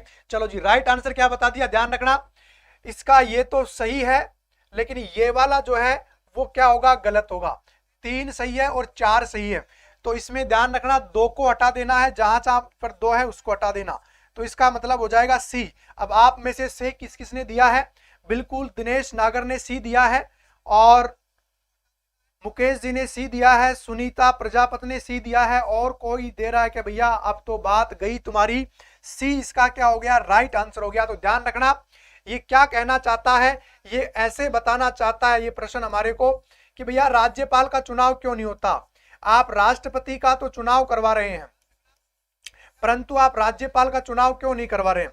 तो आपको राज्यपाल का चुनाव भी करवाना पड़ेगा भाई, इसलिए ये चाहता है कि राज्यपाल का चुनाव हो। लेकिन जब राज्यपाल का चुनाव होगा तो बड़े संकट का मामला हो सकता है मुख्यमंत्री और राज्यपाल के बीच में। चलो, मुख्यमंत्री से संबंधित निम्नलिखित कथनों में से कौन सा एक सही नहीं है? सही नहीं है। यह साधारणतः राज्यपाल द्वारा चयनित होता है। कौन? मुख्यमंत्री। वह राज्यपाल द्वारा औपचारिक नियुक्त हो पाता है। वह विधानसभा में बहुमत दल के सदस्यों के द्वारा चुना जाता है। उसका पद पर बना रहना बहुत से कारकों पर निर्भर करता है, यानी कि मैनी फैक्टर्स जो हैं उसके ऊपर बने रहने के लिए निर्भर करता है।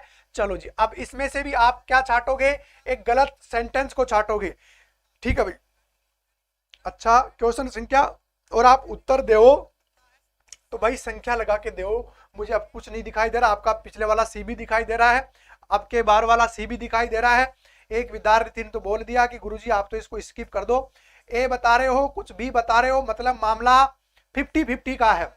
मामला आप लोगों ने 50-50 का कर दिया है। मैच जो है 50-50 पे चल रहा है और बड़ा रोमांचक मैच होने वाला है। उत्तर किसके पाले में जाता है ये भी देख लेते हैं। उत्तर किसके पाले में जाने वाला है?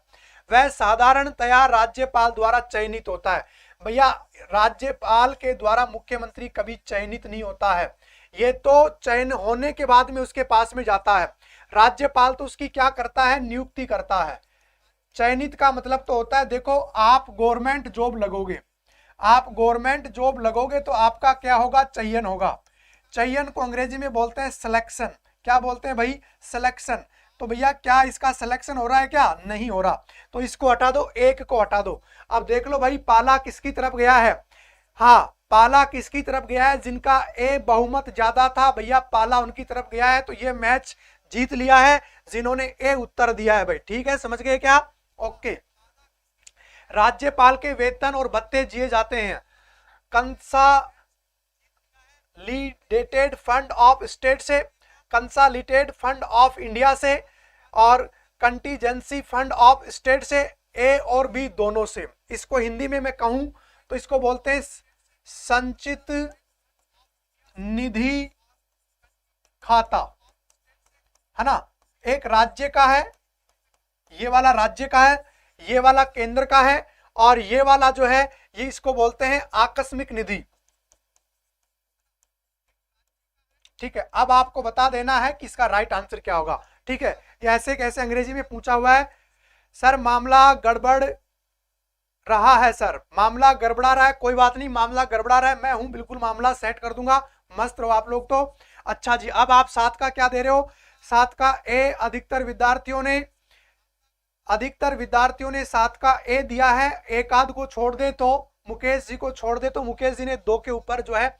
ध्यान रखना, राज्यपाल का जो वेतन और भत्ता है वो राज्य के अकाउंट से दिया जाता है, कंसोलिडेटेड फंड ऑफ स्टेट से दिया जाता है। लेकिन मैंने कल आपको एक चीज बताई थी, अगर राज्यपाल 2 या 2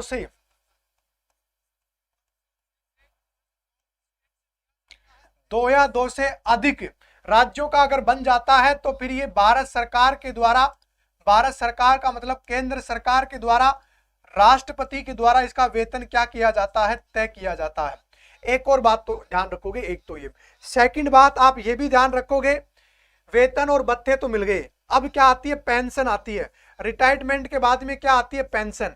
तो भैया राज्यपाल को पेंशन जो होता है वो कौन सी सरकार देती है? तो राज्यपाल को पेंशन जो होती है वो कौन सी सरकार देती है? केंद्र सरकार देती है। बात बिल्कुल ध्यान में रख लेना, पेंशन पूछता है तो केंद्र सरकार, और जब तक पद पर रहता है तो कौन देगा? वेतन और भत्ते भैया राज्य का संचित निधि जो खाता है उसके द्वारा दिया जाता है।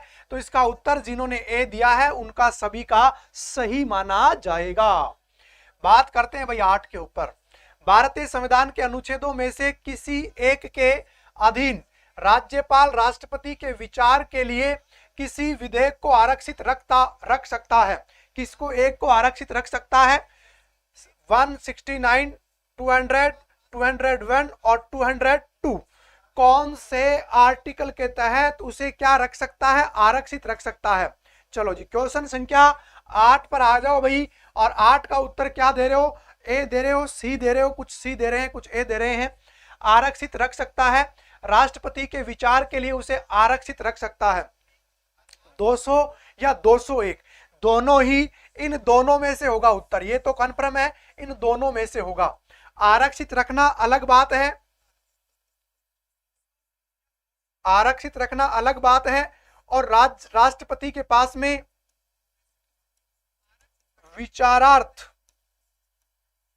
राष्ट्रपति के पास में विचारार्थ यानी उसके समक्ष पेश करना अलग बात है। दोनों बातें अलग अलग हैं।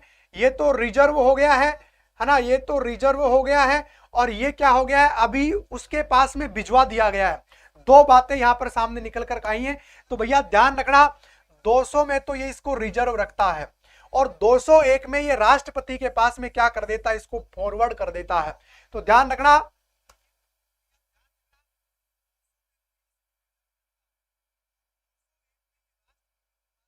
अब एक विद्यार्थी कह रहा है कि राज्यपाल को वेतन देने की आवश्यकता नहीं है, वेतन का मतलब पेंशन। अब भैया ये तो तुम्हारी सरकार से पूछो, आपके गुरुजी को भी इतना ही पता है जितना आपको पता है। राज्यपाल किसके प्रति उत्तरदायी होता है? प्रधानमंत्री के प्रति, राष्ट्रपति के प्रति, विधानसभा के प्रति और मुख्यमंत्री के प्रति। यह किसके प्रति जो है उत्तरदायी होता है भाई? ये उत्तर किसी का गलत नहीं होना चाहिए, ध्यान रखना, ये उत्तर किसी का गलत नहीं होना चाहिए। और 9 नंबर जो है लिख के आप इसका उत्तर दोगे, और ये किसी का गलत नहीं होना चाहिए। अगर ये गलत हो रहा है तो मामला फिर भैया बिल्कुल गड़बड़ जाला हो जाएगा। फटाफट से बुलेट ट्रेन बन जाओ भैया, बुलेट ट्रेन की तरह उत्तर देना है। सबसे पहले उत्तर दिया है योगेश, उसके बाद महेश, महेश के बाद मुकेश, कोमल, कविता, भावेश, नारायण, योगेंद्र और भावेश। ओके, राइट आंसर आप लोगों ने क्या दे दिया है भैया जी? राइट आंसर आपने दिया है बी। क्या बी को लॉक कर दे क्या? अरे भैया बी को लॉक कर दें क्या? ये लीजिएगा, आप लोगों ने अगर बी उत्तर दिया है तो हम इसको क्या कर देते हैं भाई? लॉक कर देते हैं, और राइट आंसर इसका क्या हो जाएगा? बी भाई इसका राइट आंसर हो जाएगा। आगे बात करते हैं। भारत में किसी राज्य की राज्यपाल बनने वाली पहली महिला कौन थी? राजकुमारी अमृत कौर, पद्मजा नायडू, सरोजनी नायडू, सरला ग्रेवाल। हाँ भाई, भारत की किसी राज्य की कोई महिला जो क्या बनी हो, सबसे पहले राज्यपाल बनी हो, तो भैया कौन से राज्य की कौन सी पहली महिला जो है राज्यपाल बनी है? 10 का उत्तर आप लोगों ने देना स्टार्ट कर दिया, बहुत अच्छा उत्तर दे रहे हो। 10 का सी सी सी, सरोजनी नायडू, सरोजनी नायडू, सरोजनी नायडू, बिल्कुल राइट आंसर। अब ये भी बता दीजिएगा कौन से राज्य की थी?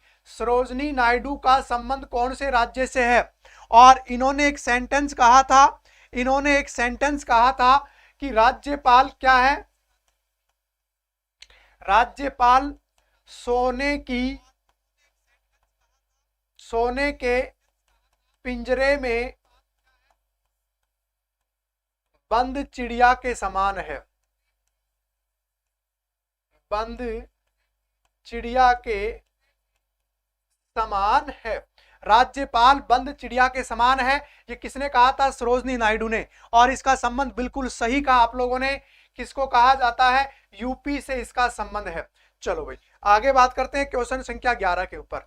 निम्नलिखित में से कौन भारत के राष्ट्रपति पद की इच्छा तक भी पद पर बना रह सकता है? यानी कि ऐसा कौन सा पद है जो राष्ट्रपति की इच्छा पर निर्भर करता है? राज्यपाल, निर्वाचन आयुक्त, उच्चतम न्यायालय का न्यायाधीश और लोकसभा का अध्यक्ष। ऐसा कौन सा पद है जो राष्ट्रपति की इच्छा के पर्यंत ही इस पद पर बना रह सकता है? पिंजरे में बंद चिड़िया के समान, बिल्कुल इसी को कहा जाता है। और आप लोगों ने सही उत्तर दिया। 11 का कोमल, मुकेश, भुवनेश। अच्छा भुवनेश भी है, मैं इसको भावेश पढ़ रहा था। भावेश भी है क्या क्लास में? कोई भावेश भी है ना? चलो जी, अच्छा भुवनेश और भावेश दोनों ही हैं। चलो जी, राइट आंसर क्या हो जाएगा? राज्यपाल इसका राइट आंसर। बिल्कुल सही उत्तर दिया सभी ने, बहुत बहुत अच्छा उत्तर दिया आप लोगों ने, धन्यवाद। किसी राज्य के राज्यपाल द्वारा जारी ऑर्डिनेंस का अनुमोदन होना आवश्यक है। ऑर्डिनेंस का मतलब होता है विधेयक पर अनुमति या उसकी सहमति या उसके ऊपर उसके विचार रखना जरूरी होता है। राष्ट्रपति राज्य की विधायिका द्वारा, राज्य के मंत्रियों की काउंसलिंग के द्वारा, उपयुक्त में से किसी के द्वारा भी नहीं। किसी राज्य के राज्यपाल द्वारा जारी ऑर्डिनेंस का अनुमोदन होना आवश्यक होता है। ये बिल जो होता है वो किसमें अनुमोदन होता है? आप लोग 12 का बी बता रहे हैं क्या? अच्छा भावेश है, कोई दिक्कत नहीं। मैं इसको एक सा ही नाम आया तो मेरे को लगा एक तिवाड़ी जी हैं और एक कटारा जी हैं। तिवाड़ी जी और कटारा जी हैं, एक भुवनेश जी हैं। हाँ भाई, तो भैया राज्य की विधायिका किसी ने बताया क्या? बिल्कुल बिल्कुल सभी ने सही उत्तर दे दिया। Very good very good. भैया सी नहीं होगा, सी नहीं होगा, ध्यान रखना, बी होगा। राज्य की जो विधायिका होती है ना उसके द्वारा, क्योंकि आप सभी को पता है विधानमंडल में ही तो बिल को बोला जाता है या पढ़ा जाता है या बांचा जाता है। कहां पर होता है? विधानमंडल में ही तो होता है ना ये। तो राइट क्या हो जाएगा? बी हो जाएगा। राज्यपाल के संदर्भ में निम्न में से कौन सा एक कथन जो है वो सत्य नहीं है? वह राज्य की विधायिका का अंग होता है, वह मृत्यु दंड को क्षमा कर सकता है, वह राज्य के उच्च न्यायालय के न्यायाधीशों की नियुक्ति नहीं करता है, उसके पास में आपातकालीन शक्तियां नहीं होती हैं। इसमें से जो सत्य नहीं है उसको छांटना है। क्वेश्चन संख्या 13 पे आ जाओ। 13 पे भैया राइट आंसर क्या दिया आप लोगों ने? 13 का उत्तर दे तो दिया है, क्या दिया है? 13 का बी बता रहे हो। बिल्कुल बिल्कुल बी बता रहे हो आप लोग। क्या बी सही हो सकता है क्या? यस या no? B right right right. Okay, B मृत्यु दंड केवल और केवल हमारे देश में एक ही व्यक्ति के पास में होता है, राष्ट्रपति के पास में। अब मुझे आप कमेंट करके बताओगे कि राष्ट्रपति किस आर्टिकल के तहत मृत्यु दंड को समाप्त कर सकता है? फटाफट से कमेंट करके बता दीजिएगा कौन से आर्टिकल में राष्ट्रपति मृत्यु दंड को भी समाप्त कर सकता है। बहुत जल्दी आपका उत्तर आ जाना चाहिए जब तक मैं अगला प्रश्न पढ़ूं तब तक। भारत के संविधान में निम्नलिखित में से किसके विरुद्ध अभियोग चलाने का प्रावधान नहीं है? अभियोग का मतलब समझते हो, जैसे महाभियोग जैसी प्रक्रिया। राष्ट्रपति, राज्यपाल, मुख्य न्यायाधीश और उपराष्ट्रपति, किसके खिलाफ? बिल्कुल सही उत्तर दिया है आप लोगों ने, 72, आर्टिकल 72 इसका राइट आंसर हो जाएगा।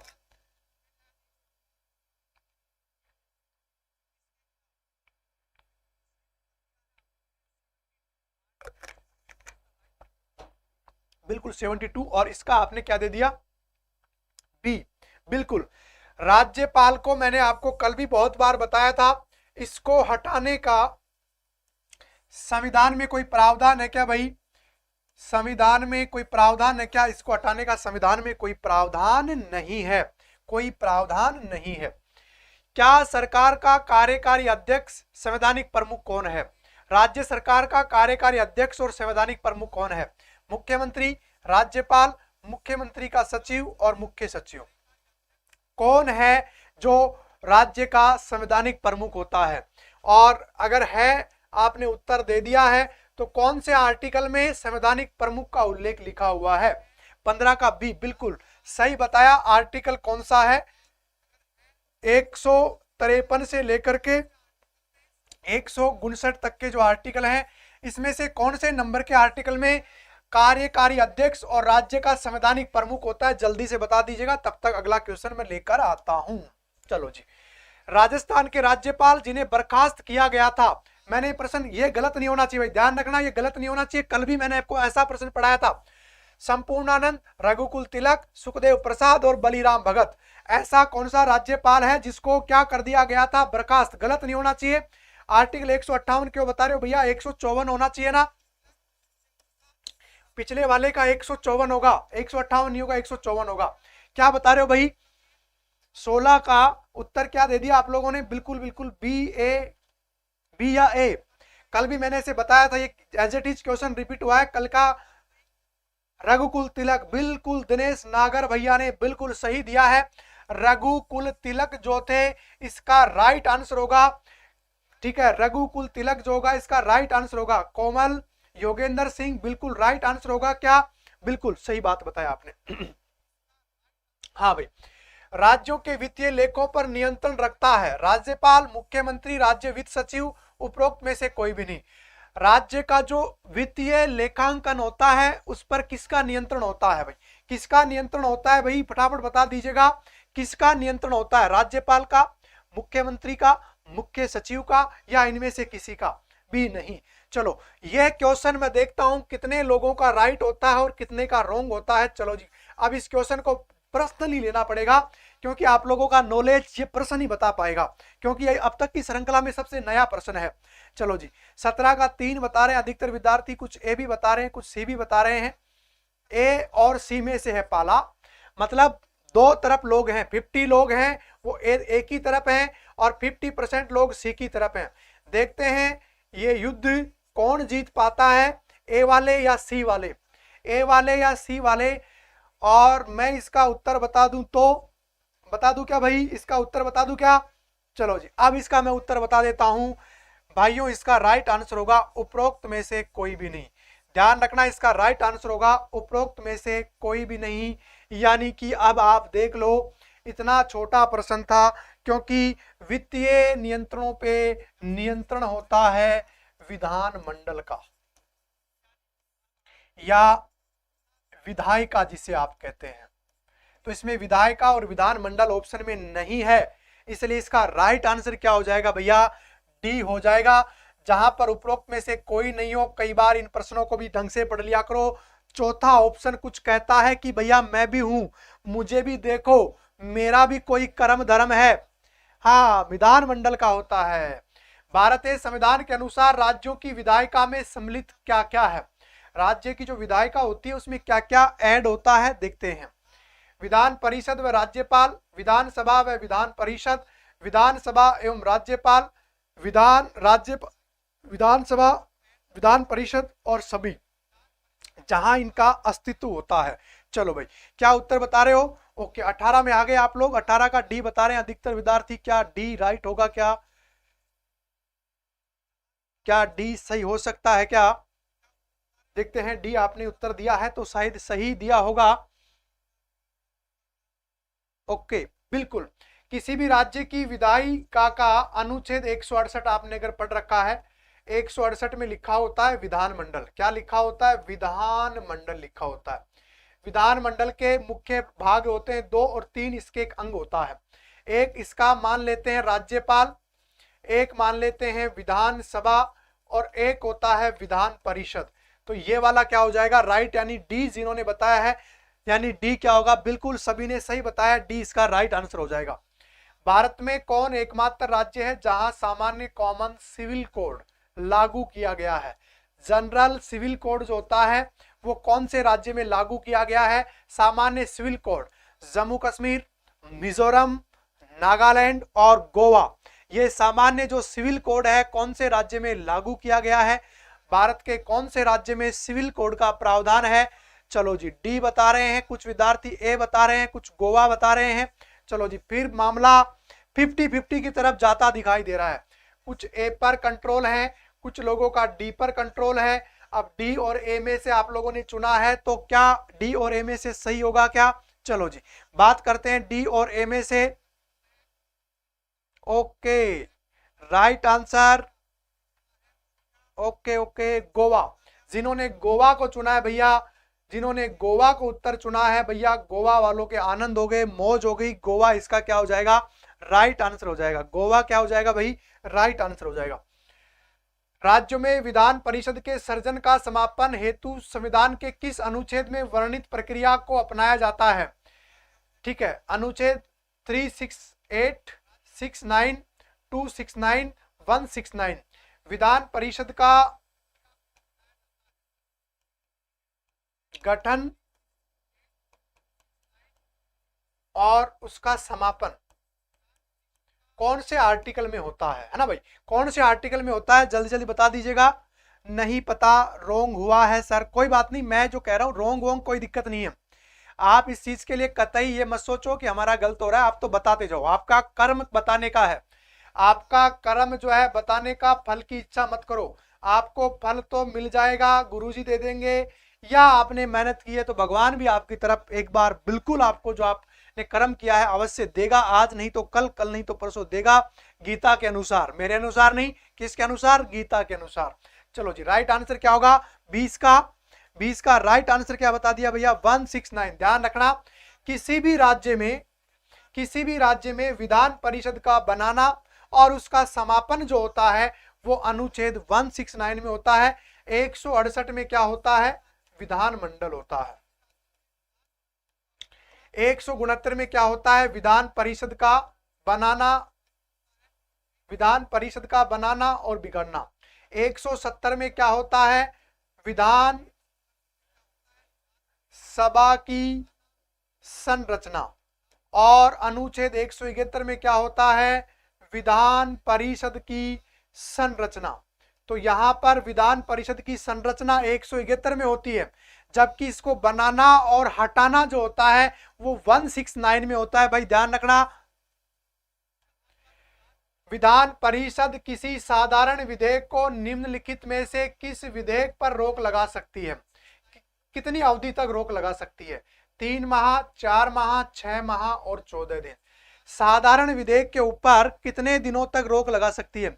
सर क्वेश्चन समझ नहीं आ रहा है, क्वेश्चन समझ में नहीं आ रहा है भैया, क्वेश्चन आराम से पढ़ो, जल्दबाजी क्यों कर रहे हो? जल्दबाजी का काम शैतान का होता है। आप क्या शैतान हो क्या? नहीं, आप लोग विद्यार्थी हो, जल्दबाजी नहीं करना है। कहते हैं ना, सावधानी हटी दुर्घटना घटी, तो भैया वो काम तो आपको करना ही नहीं है। ओके, साधारण विधेयक के ऊपर योगेश जी बता रहे हैं 14 दिन और भावेश जी बता रहे हैं 21, और एक विद्यार्थी ने तो कह दिया कि गुरुजी स्किप कर दो, मेरे बस की बात नहीं है, आगे बात करते हैं। तो विधान परिषद किसी भी सामान्य विधेयक को 6 माह तक रोके रख सकती है। कौन से विधेयक को? सामान्य विधेयक को। लेकिन अगर धन विधेयक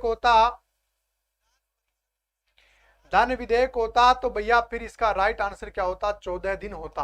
तो आप लोगों ने इसका उत्तर अगर 6 माह दिया है, सी, ठीक है। विधानसभा साधारण विधेयक को निम्नलिखित में से 6 माह तक और धन विधेयक को कितने दिनों तक? मात्र 14 दिनों तक रोके रख सकती है। क्या आपको समझ में आ गया क्या? ओके, दोनों में सस्पेंस है भैया। यहाँ पे साफ साफ लिखा हुआ ना साधारण विधेयक, धन विधेयक ना लिखा हुआ ना, धन विधेयक है ही नहीं है। आपातकाल में किसी राज्य विधानसभा की अवधि बढ़ाई जा सकती है राष्ट्रपति के द्वारा, संसद के द्वारा, राज्य के राज्यपाल के द्वारा और राज्य के विधानमंडल के द्वारा। किसके समय इसकी अवधि को घटाया और बढ़ाया जा सकता है? राज्य में आपातकाल की अवधि के दौरान किसको घटाया बढ़ाया जा सकता है? किसको घटाया बढ़ाया जा सकता है भाई? बता दीजिएगा। राइट आंसर क्या बता रहे हो आप लोग? ओके भाई, चलो फटाफट से बता दीजिएगा। अभी तक जिन्होंने चैनल को लाइक शेयर नहीं किया भैया फटाफट से कर लीजिएगा। ये कहने की आवश्यकता नहीं हो, समझदार को इशारा काफी है। चैनल पर नए हो तो फटाफट से सब्सक्राइब कर लीजिएगा। आपको आने वाली सभी भर्तियों की यहाँ पे निःशुल्क फ्री ऑफ कॉस्ट जो है सभी भर्ती परीक्षाओं की बहुत ईमानदारी के साथ, डेडिकेशन के साथ तैयारी करवाई जाएगी। और आप लोग देख ही चुके हो, जूनियर अकाउंटेंट में हमने आपको पूरा सिलेबस फ्री ऑफ कॉस्ट, दोनों पेपर, लोग बाग तो एक पेपर पढ़ाने में जो है आप लोगों के पसीने छूट जाते हैं, यहाँ तो भैया दोनों पेपर आपको फ्री ऑफ कॉस्ट दिए जा रहे हैं। हाँ भाई, तो इसका राइट आंसर होगा संसद के द्वारा। हाँ भाई, तो इसका राइट आंसर होगा संसद के द्वारा। आपातकाल का प्रावधान संसद के ऊपर निर्भर करता है, वो चाहे तो घटा सकती है और वो चाहे तो क्या कर सकती है, बढ़ा सकती है। हाँ भाई, संसद राइट आंसर होगा संसद। ये डिपेंड किसके ऊपर करता है, संसद के ऊपर करता है। चलो बात करते हैं क्वेश्चन संख्या 23 के ऊपर। भारत में राज्य विधान पालिका यानी स्टेट लेजिस्लेटिव का उच्च सदन कौन सा है? यानी कि विधान जो मंडल होता है उसमें एक उच्च सदन होता है और एक निम्न सदन होता है। यहाँ पर क्या पूछा है, उच्च सदन। विधान पालिका परिषद, विधान पालिका समिति, राज्यपाल का कार्यकाल, इनमें से कोई भी नहीं। एक होता है उच्च सदन और एक होता है निम्न सदन। उच्च सदन और एक होता है निम्न सदन। दोनों में से आपको उत्तर बताना है। राइट आंसर क्या बता रहे हो? बिल्कुल राइट आंसर होगा विधान परिषद। यहाँ पे विधान पालिका परिषद लिखा हुआ है, तो ध्यान रखना हमेशा उच्च सदन विधान परिषद होता है, निम्न सदन कौन सा होता है, विधान सभा होता है। तो संसद में बात करें तो लोकसभा इसके समकक्ष होता है, और वहां बात करें संसद में तो इसके समकक्ष क्या होता है, राज्यसभा होता है। ये जो होता है ये हमेशा क्या होता है, स्थायी सदन होता है, और ये क्या होता है, हमेशा ये अस्थायी सदन होता है। इसे लोकप्रिय सदन भी कहा जाता है, इसे जनता का सदन भी कहा जाता है, और इसको स्थायी होने के साथ में इसे विद्वानों का सदन भी कहा जाता है। तो राइट आंसर क्या हो जाएगा, इसका ए हो जाएगा भाई। भारत के निम्नलिखित राज्यों में से किसमें अब तक विधान परिषद नहीं है, यद्यपि संविधान सप्तम संशोधन अधिनियम 1956 उसके लिए उपबंध है? महाराष्ट्र, बिहार, कर्नाटक और मध्य प्रदेश। ऐसा कोई सा राज्य है जहां पर दोहरा सदन यानी कि विधान मंडल और विधान परिषद में से एक जो है वो 3 में सही है और एक क्या है, गलत है। ठीक है, चलो जी आ जाओ अब इसके ऊपर आप लोग।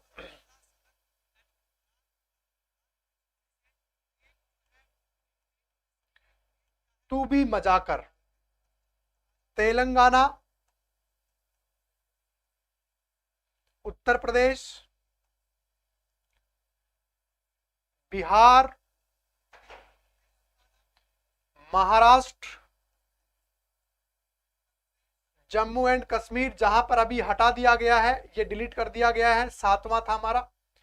ए से एपी यानी कि आंध्र प्रदेश, और कर से आ जाएगा कर्नाटक। तो वर्तमान में 6 ऐसे राज्य हैं जहां पर विधान परिषद है। तो यहां पर क्या ऑप्शन नहीं है, मध्य प्रदेश नहीं है।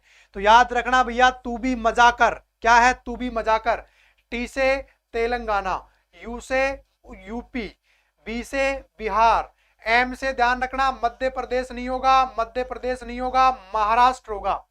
जम्मू कश्मीर को हटा दिया गया है इसकी श्रृंखला से 2019 के बाद में। ए से क्या हो जाएगा, आंध्र प्रदेश, और कर से क्या हो जाएगा भाई, कर्नाटक। तो राइट आंसर क्या हो जाएगा इसका, मध्य प्रदेश हो जाएगा। उत्तर प्रदेश की विधान परिषद में राज्यपाल द्वारा कितने सदस्यों को मनोनीत किया जाता है? कुल सदस्यों का 1/10, कुल सदस्यों का 1/8, कुल सदस्यों का 1/7 और कुल सदस्यों का 1/6। कितने सदस्यों को मनोनीत किया जाता है भाई, है ना? किसी भी राज्य की विधान परिषद में राज्यपाल के द्वारा कितने सदस्यों का जो है मनोनयन किया जाता है? कितने सदस्यों का मनोनयन किया जाता है भाई, बता दीजिएगा। कितने सदस्यों का मनोनयन किया जाता है? कितने सदस्यों का मनोनयन किया जाता है?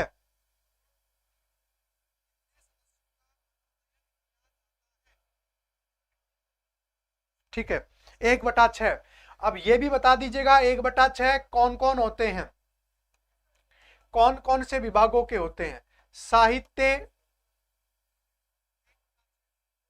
विज्ञान, कला, समाज सेवा और सहकारिता आंदोलन।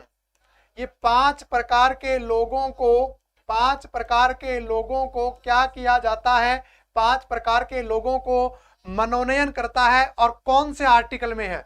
आर्टिकल मुझे आप लोग कमेंट करके बताएंगे कि कौन से आर्टिकल में इसका प्रावधान है भाई। कमेंट करके जल्दी से बता दीजिएगा कौन से आर्टिकल में इसका प्रावधान है।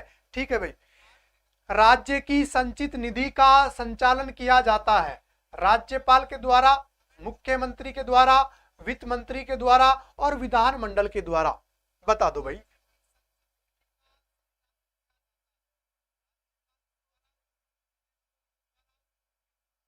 ओके ओके, सालू जी ए बता रहे हैं।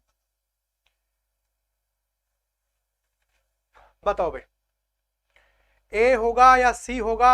ए और सी में से डाइवर्ट हो रहे हमारे विद्यार्थी गणों, डाइवर्ट नहीं होना है, डाइवर्ट होने का काम नहीं है भाई, डाइवर्ट नहीं होना है। ए और एक विद्यार्थी डी पर भी पहुंच गया है। अब भैया ऑप्शन सी बचा है, सी भी दे दो। फिर सी क्यों नहीं दे रहे हो? फिर सी भी दे दो, फिर सी बचा है, फिर और इसके अलावा क्या बचेगा बताओ? ओके चलो, अब मैं बता देता हूं, इसका राइट आंसर होगा संचित नदी पर जो कंट्रोल होता है वो किसका होता है? विधानमंडल का होता है। यहां पर डी क्या होगा? राइट आंसर होगा। ध्यान रखना मेरे प्यारे विद्यार्थियों, विधानमंडल इसका क्या होगा? राइट आंसर होगा। D is right answer. विधानमंडल पर इसका क्या होता है? नियंत्रण होता है। निम्नलिखित कथनों पर विचार कीजिए। भारत के संविधान में उपबंध है कि प्रत्येक राज्य की विधानसभा में 450 से अधिक सदस्यों से अनाधिक, इससे अधिक नहीं होने चाहिए, सदस्यों से मिलकर बनेगी, जो राज्य में प्रादेशिक निर्वाचन क्षेत्रों में प्रत्यक्ष निर्वाचन के द्वारा चुने जाएंगे। कोई व्यक्ति किसी राज्य की विधानसभा के अधीन स्थान को भरने के लिए चुने जाने के लिए अहिर्त नहीं होगा यदि उसकी आयु 25 वर्ष से कम है। तो यानी कि इसमें से आपको कौन कौन से सही हैं और कौन कौन से गलत हैं, इसको सुछाट लेना है। कोई बात नहीं, गलत और सही का तो आप टेंशन लो ही मत। आपको जब मैं कहूं तब दिमाग लगाना, गलत सही का तो आप तो उत्तर देते रहो बस। अभी मैंने कहा गीता में क्या कहा गया है? कर्म करो, फल की इच्छा मत करो। हाँ भाई, इसको कौन, इसका सबसे पहले कौन देगा इसका उत्तर? देखते हैं। पहला कमेंट विनर कौन बनने वाला है? मुकेश ने उत्तर दिया है 17 का सी। 17 का सी दिया है मुकेश ने। योगेंद्र सिंह ने दिया है 17 का बी। इसका मतलब दोनों के बीच में भी अभी विवाद का निपटारा सही से नहीं हो पाया है। चलो भाई, right answer B. B B बता रहे हो, बी सी बता रहे हो। चलो जी, बात कर लेते हैं अब इसके सही उत्तर की बात कर लें। क्या इसके सही उत्तर के ऊपर पड़ताल करनी चाहिए? क्या जांच पड़ताल होनी चाहिए? क्या आप जांच पड़ताल कर लेते हैं? देख लीजिएगा, ध्यान रखना, 450 से ऊपर होगा 500। अधिकतम प्रावधान है भाई, ध्यान रखना 500 का। किसी भी राज्य में न्यूनतम सीटों का प्रावधान है कितना? 60 का। किसी भी राज्य में न्यूनतम प्रावधान 60 का और अधिकतम प्रावधान कितने का है? अधिकतम प्रावधान 500 का है। लेकिन मैंने आपको जब पढ़ाया था कल परसों थ्योरी वाली क्लास में, तो मैंने एक ट्रिक बताई थी, good morning SP. Goa, Mizoram, Sikkim और पुदुचेरी, इनमें से जो है ये अपवाद हैं जहां पर 60 से कम सीटें पाई जाती हैं। जहां पर 60 से कम सीटें पाई जाती हैं, गोवा में 40, मिजोरम में 40, सिक्किम में 32 और पुदुचेरी में कितने हो जाएंगे? 30। ये अपवाद है संपूर्ण भारत में। जबकि इसका जो राइट आंसर हो जाएगा, इसको तो आप गलत कर दो, बाकी इसका दो ही क्या होगा? राइट आंसर होगा। तो भैया बी क्या हो जाएगा? इसका राइट आंसर हो जाएगा। अब देख लो बी किस किसने बता दिया है? 27 है ना? चलो 27। ओके, तो भैया 27 का जिन्होंने बी बताया है, यानी कि 2, समझ में आ गया होगा ये प्रश्न आप लोगों को। मैं चाहता हूं भली बात ही आपको समझ में आ गया होगा। और सबसे ज्यादा सीटों वाला राज्य है उत्तर प्रदेश। उत्तर प्रदेश में कितनी सीटें हैं? 403, सबसे ज्यादा हाईएस्ट। भारत के किस राज्य में सर्वप्रथम महिला मुख्यमंत्री निर्वाचित हुई? उत्तर प्रदेश, बिहार, तमिलनाडु और दिल्ली। भारत के कौन से राज्य में सबसे पहले कोई महिला मुख्यमंत्री का निर्वाचन हुआ है? यूपी में बता रहे हैं सालू जी, पवन मीणा जी यूपी बता रहे हैं। और कौन क्या बता रहा है? चलो भाई,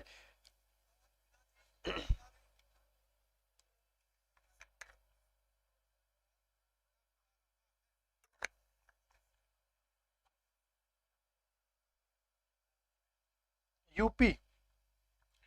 यूपी की कौन, नाम भी बता दो। यूपी की कौन महिला थी जो सबसे पहले सीएम बनी थी, क्योंकि अगला प्रश्न शायद उसी का आने वाला है। 29, राज्य विधानसभा में कोई भी धन विधेयक पूर्व स्थापित नहीं किया जा सकता बगैर संसद की संस्तुति के बिना, राज्य के राज्यपाल की संस्तुति के बिना, भारत के राष्ट्रपति के बिना और मंत्रियों के विशेष समिति की स्तुति के बिना। ये धन विधेयक जो होता है किसकी परमिशन के बाद पेश किया जाएगा? बिल्कुल सही उत्तर दिया है सुचेता कृपलानी।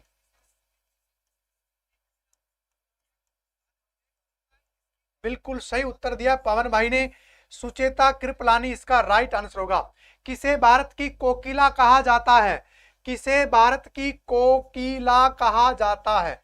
एक तो स्वर कोकिला है, वो तो थी हमारी लता मंगेशकर जी, लेकिन यहां पर तो केवल कोकिला है। कोकिला किसको कहा जाता है बता दीजिएगा। और इसका उत्तर क्या दे दिया आपने, बी दिया है या सी? कुछ विद्यार्थी बी, कुछ सी, कुछ 29 का डी भी दे रहे हो क्या? अरे भाई क्या चल रहा है मेरे प्यारे विद्यार्थियों, उत्तर आपके आज तो इधर उधर जा रहे हैं, कोई पाकिस्तान, कोई अफगानिस्तान, कोई खालिस्तान। तो इसका राइट आंसर होगा, मैंने कहा धन विधेयक लाने से पहले राज्यपाल से परमिशन ली जाती है। ये इसकी परमिशन से ही कहां भेजा जाता है? इसकी परमिशन से ही विधानसभा या विधानमंडल में क्या किया जाता है? भेजा जाता है। नए राज्य का गठन, क्रव आउट की शक्ति किसमें निहित है? संसद में, राष्ट्रपति में, मंत्री परिषद में और राज्य पुनर्गठन आयोग में। नए राज्य को बनाना और नए राज्य को समाप्त करना या किसी राज्य की सीमाओं में परिवर्तन, ये किस पर निर्भर करता है? चलो भाई बता दीजिएगा। पवन मीणा जी ए बता रहे हैं और सालू दीदी हमारी डी बता रही है। ओके ठीक है भाई, जल्दी जल्दी बता दो, इतना समय क्यों ले रहे उत्तर बताने में? संसद, बिल्कुल राइट आंसर दिया है संसद। ध्यान रखना, संविधान का भाग 1, संविधान का भाग 1 जिसमें अनुच्छेद हैं कितने? 1 से लेके 4 तक, 1, 2, 3 और 4। इसमें तो भारत के राज्यों व संघों का नाम लिखा हुआ है। यहां पर क्या लिखा हुआ है? नए राज्यों का गठन लिखा हुआ है। यहां पर उसके नाम और उसकी सीमा में क्या किया जाता है? परिवर्तन किया जाता है। और यहां आर्टिकल दोनों 2 और 3 के बारे में विशेष उपबंध है। तो ये किसमें होता है भैया? ये संसद में होता है और संविधान के भाग 1 में इसका उल्लेख दिया हुआ है। ओके, भारत के संविधान के अनुच्छेद 371 ख में निम्न राज्यों में से किसके विशेष उपबंध प्रावधानित हैं? महाराष्ट्र और गुजरात, असम, नागालैंड और मणिपुर। अनुच्छेद 371 जो है वो किसको डेडिकेट है? अनुच्छेद 371 किसको डेडिकेट है? नए राज्य का गठन और उसके बाद में परिवर्तन, नामों में, सीमाओं में ये हो सकता है, बिल्कुल सही है। जैसे कुछ राज्यों का नाम पहले उत्तर प्रदेश का नाम था संयुक्त प्रांत, पंजाब का नाम था पेप्सू, हिमाचल का नाम था पहले उत्तरांचल, उत्तराखंड का नाम था पहले उत्तरांचल, दिल्ली का वर्तमान नाम हो गया है एनसीआर। तो इस प्रकार से नाम बदल गए हैं। ओडिशा था पहले, उड़ीसा हुआ करता था, आजकल उड़ीसा क्या हो गया है? ओडिशा हो गया है। तो इस प्रकार से नाम बदल जाते हैं। इसमें आपने क्या चुना? नागालैंड चुना है, मणिपुर चुना है, क्या चुना है भाई? राइट आंसर, तो भैया इसका राइट आंसर होगा असम, इसका राइट आंसर होगा। ध्यान रखना, असम इसका राइट आंसर होगा। आगे बात करते हैं क्वेश्चन संख्या 32 के ऊपर। निम्नलिखित राज्यों में से किसके लिए संविधान अनुच्छेद 371 ओनली 371 के अंतर्गत विशेष प्रावधान किया गया है?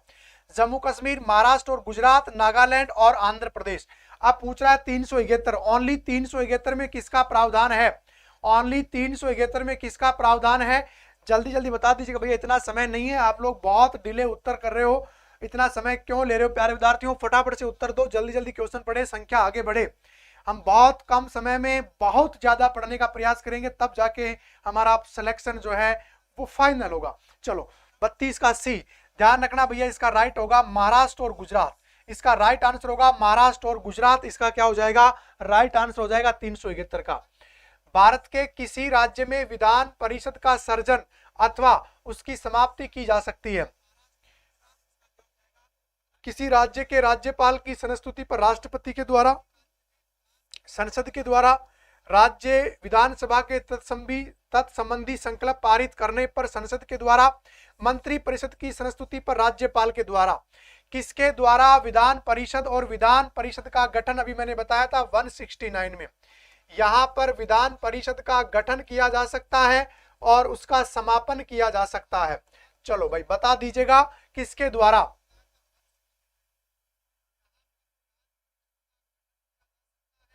कोई बात नहीं, नहीं आ रही है तो। भारत के वर्तमान में पड़ोसी देश कितने हैं? देखो दो यहां पे बात आती है, एक तो पड़ोसी देशों की बात आती है। तो पड़ोसी देशों की अगर बात करेंगे तो पड़ोसी देशों की संख्या तो 8 है। और बात करते हैं भारत के साथ सीमा रेखा बनाने वाले, तो वो उनकी संख्या कितनी है, 7 है। तो पड़ोसी देश 8 और सीमा रेखा बनाने वाले कितने हैं, 7 हैं। और इसका राइट आंसर हो जाएगा सी। इसका राइट आंसर क्या हो जाएगा, सी इसका राइट आंसर हो जाएगा। ठीक है। राज्य में दूसरे सदन की स्थापना या उसे रद्द करने से संबंधित कौन सी सही विधि है?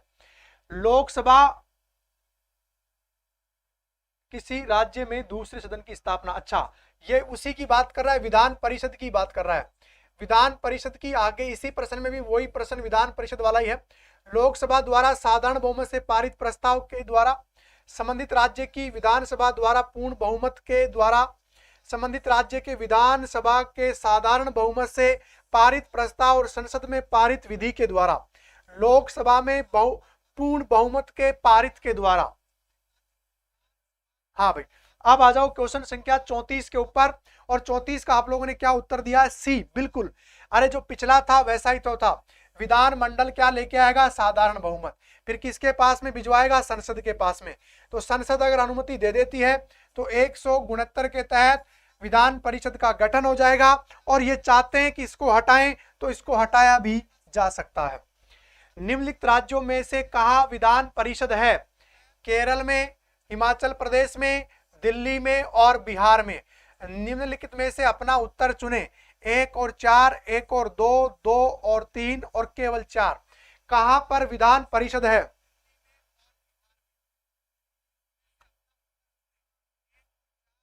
हाँ, हेमराज ने उत्तर दे दिया है भैया। अभी किसने ये पूछा था अभी मेरे से, तो 7 तो ये हो गए। और 8वां जो होता है वो कौन सा होता है, पड़ोसी श्रीलंका होता है। हमारा श्रीलंका पड़ोसी है, लेकिन हमारे साथ कोई किसी प्रकार की सीमा रेखा नहीं बनाता है। पड़ोसी तो है, बिल्कुल हमारा पड़ोसी है, लेकिन सीमा रेखा नहीं बनाता है। हाँ, ये हमारे साथ में पाक जल संधि के द्वारा जुड़ा हुआ है, जिसे हम मन्नार की खाड़ी या पम्बन द्वीप के नाम से जानते हैं। या आपने कभी पढ़ा हो आदम का पुल, जिसे राम सेतु के नाम से जानते हैं। तो ये हमारे साथ जुड़ा हुआ है, लेकिन प्रत्यक्ष रूप से भारत के साथ सीमा रेखा नहीं बनाता है। तो इसका राइट आंसर क्या हो जाएगा, बिहार। बिल्कुल राइट आंसर। केरल में नहीं है, हिमाचल में नहीं है, दिल्ली में नहीं है, केवल कहां पर है, बिहार। और बिहार कहां पर है, ऑप्शन नंबर 4। तो जिन्होंने ऑप्शन नंबर 4 चुना है वो क्या हो जाएगा, बिल्कुल सही हो जाएगा। अभी मैंने ट्रिक बताई थी ना, तू भी मजा कर। जम्मू एवं कश्मीर के उपराज्यपाल की कार्य अवधि होती है भैया, जम्मू कश्मीर के उपराज्यपाल की कार्य अवधि होती है 4, 5, 6 और 7 वर्ष। आपको पता है ना, जम्मू कश्मीर का अपना खुद का संविधान था अनुच्छेद 370 में। तो जब इसका खुद का संविधान था तो इसके राज्यपाल और उपराज्यपाल का कार्यकाल भी अलग ही था। वहां की विधानसभा का कार्यकाल हमारा होता था सामान्य तौर पर कितना, हमारा होता था 5 वर्ष। और जम्मू कश्मीर का कितना होता था, 6 वर्ष होता था। तो यहां पर क्या बताओगे, उपराज्यपाल की कार्य अवधि कितनी है? तो ध्यान रखना भैया, ये 5 वर्ष होगा न कि 6 वर्ष। ये संवैधानिक है, कितना है, 5 वर्ष होगा, न कि क्या होगा, 6 वर्ष। 5 वर्ष होगा, जिन्होंने 6 दिया है भैया, 6 नहीं होगा, 5 ही है। निम्नलिखित में से किस राज्य में द्विसदनात्मक विधायिका नहीं है? यूपी में, एमपी में, बिहार में और कर्नाटक में। अभी मैंने बताया था आपको तू भी मजा कर, तू भी मजा कर।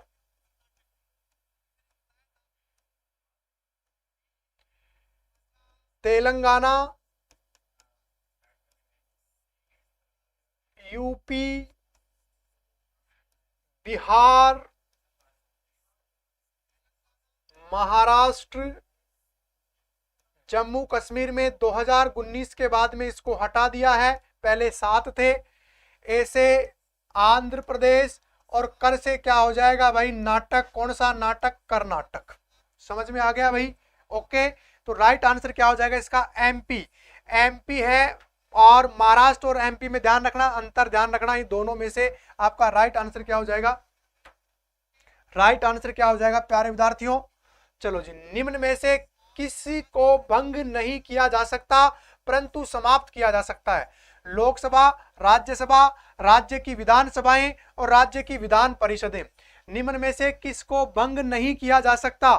किसको भंग नहीं किया जा सकता प्यारे विद्यार्थियों? जल्दी जल्दी बताओ, इतना समय क्यों ले रहे हो उत्तर देने में? विधान परिषद को, या विधानसभा को, या राज्यसभा को, या किसको? इसमें से जो है आप लोगों ने उत्तर दिया। राज्य की विधान परिषद को समाप्त तो किया जा सकता है। कौन से आर्टिकल में? 169 में। अभी बताया ना मैंने कैसे समाप्त किया जाता है। विधानसभा क्या लेकर के आएगा? विधानसभा क्या लेकर के आएगा? साधारण बहुमत के द्वारा एक प्रस्ताव पारित करेगा, और साधारण बहुमत प्रस्ताव पारित करके कहां भिजवाएगा? हमारी संसद को। तो संसद में अगर इसको चाहो तो यस कर दो, और इसको हटाना चाहो तो नो कर दो। दोनों प्रक्रियाएं होती हैं। तो राइट आंसर क्या हो जाएगा भाई? डी हो जाएगा। बात करें भाई अगले क्वेश्चन पर।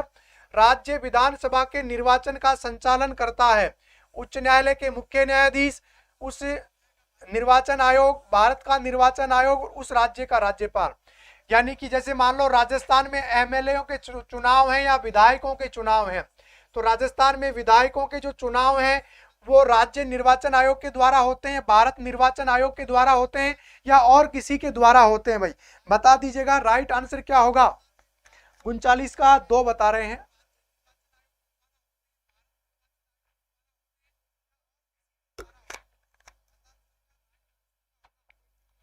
चलो जी, कोमल राज्य बता रही हैं, और भारत निर्वाचन आयोग बता रहा है मुकेश।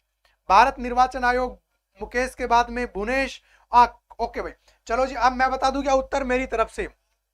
जिन्होंने ये बताया है उनके तो माइनस में नंबर आ गए कितने? 1, और जिन्होंने ये बताया उनके प्लस में नंबर आ गए भैया 1। अब मैं आपको उदाहरण के लिए बता दूं, राज्य निर्वाचन आयोग का गठन अनुच्छेद कहां पर हुआ है? अनुच्छेद 243 के में हुआ है। किस में हुआ है? 243 के में। और ये केवल और केवल किसका चुनाव करवाता है? ये केवल और केवल 11वीं अनुसूची में जो आता है उसका, और 12वीं अनुसूची में आता है उसका। 11वीं अनुसूची में क्या आता है? पंचायती राज। पंचायती राज का चुनाव, जिसमें क्या आता है? विधान, वो जिला प्रमुख, प्रधान और सरपंच वाला। और 12वीं अनुसूची में आता है शहरी स्वशासन। शहरी स्वशासन में क्या क्या आते हैं? नगर पालिका, नगर परिषद और नगर निगम। ये चुनाव करवाता है निर्वाचन आयोग राज्य, जिसका गठन 1995 में हुआ है।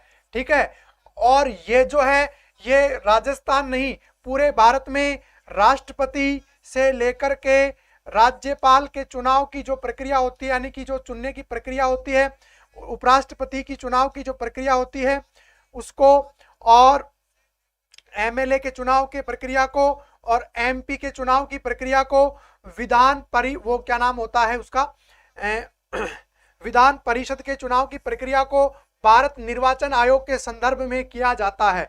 ठीक है भाई, समझ में आ गया होगा यहाँ तक? बिल्कुल सही समझ में आ गया आप लोगों को।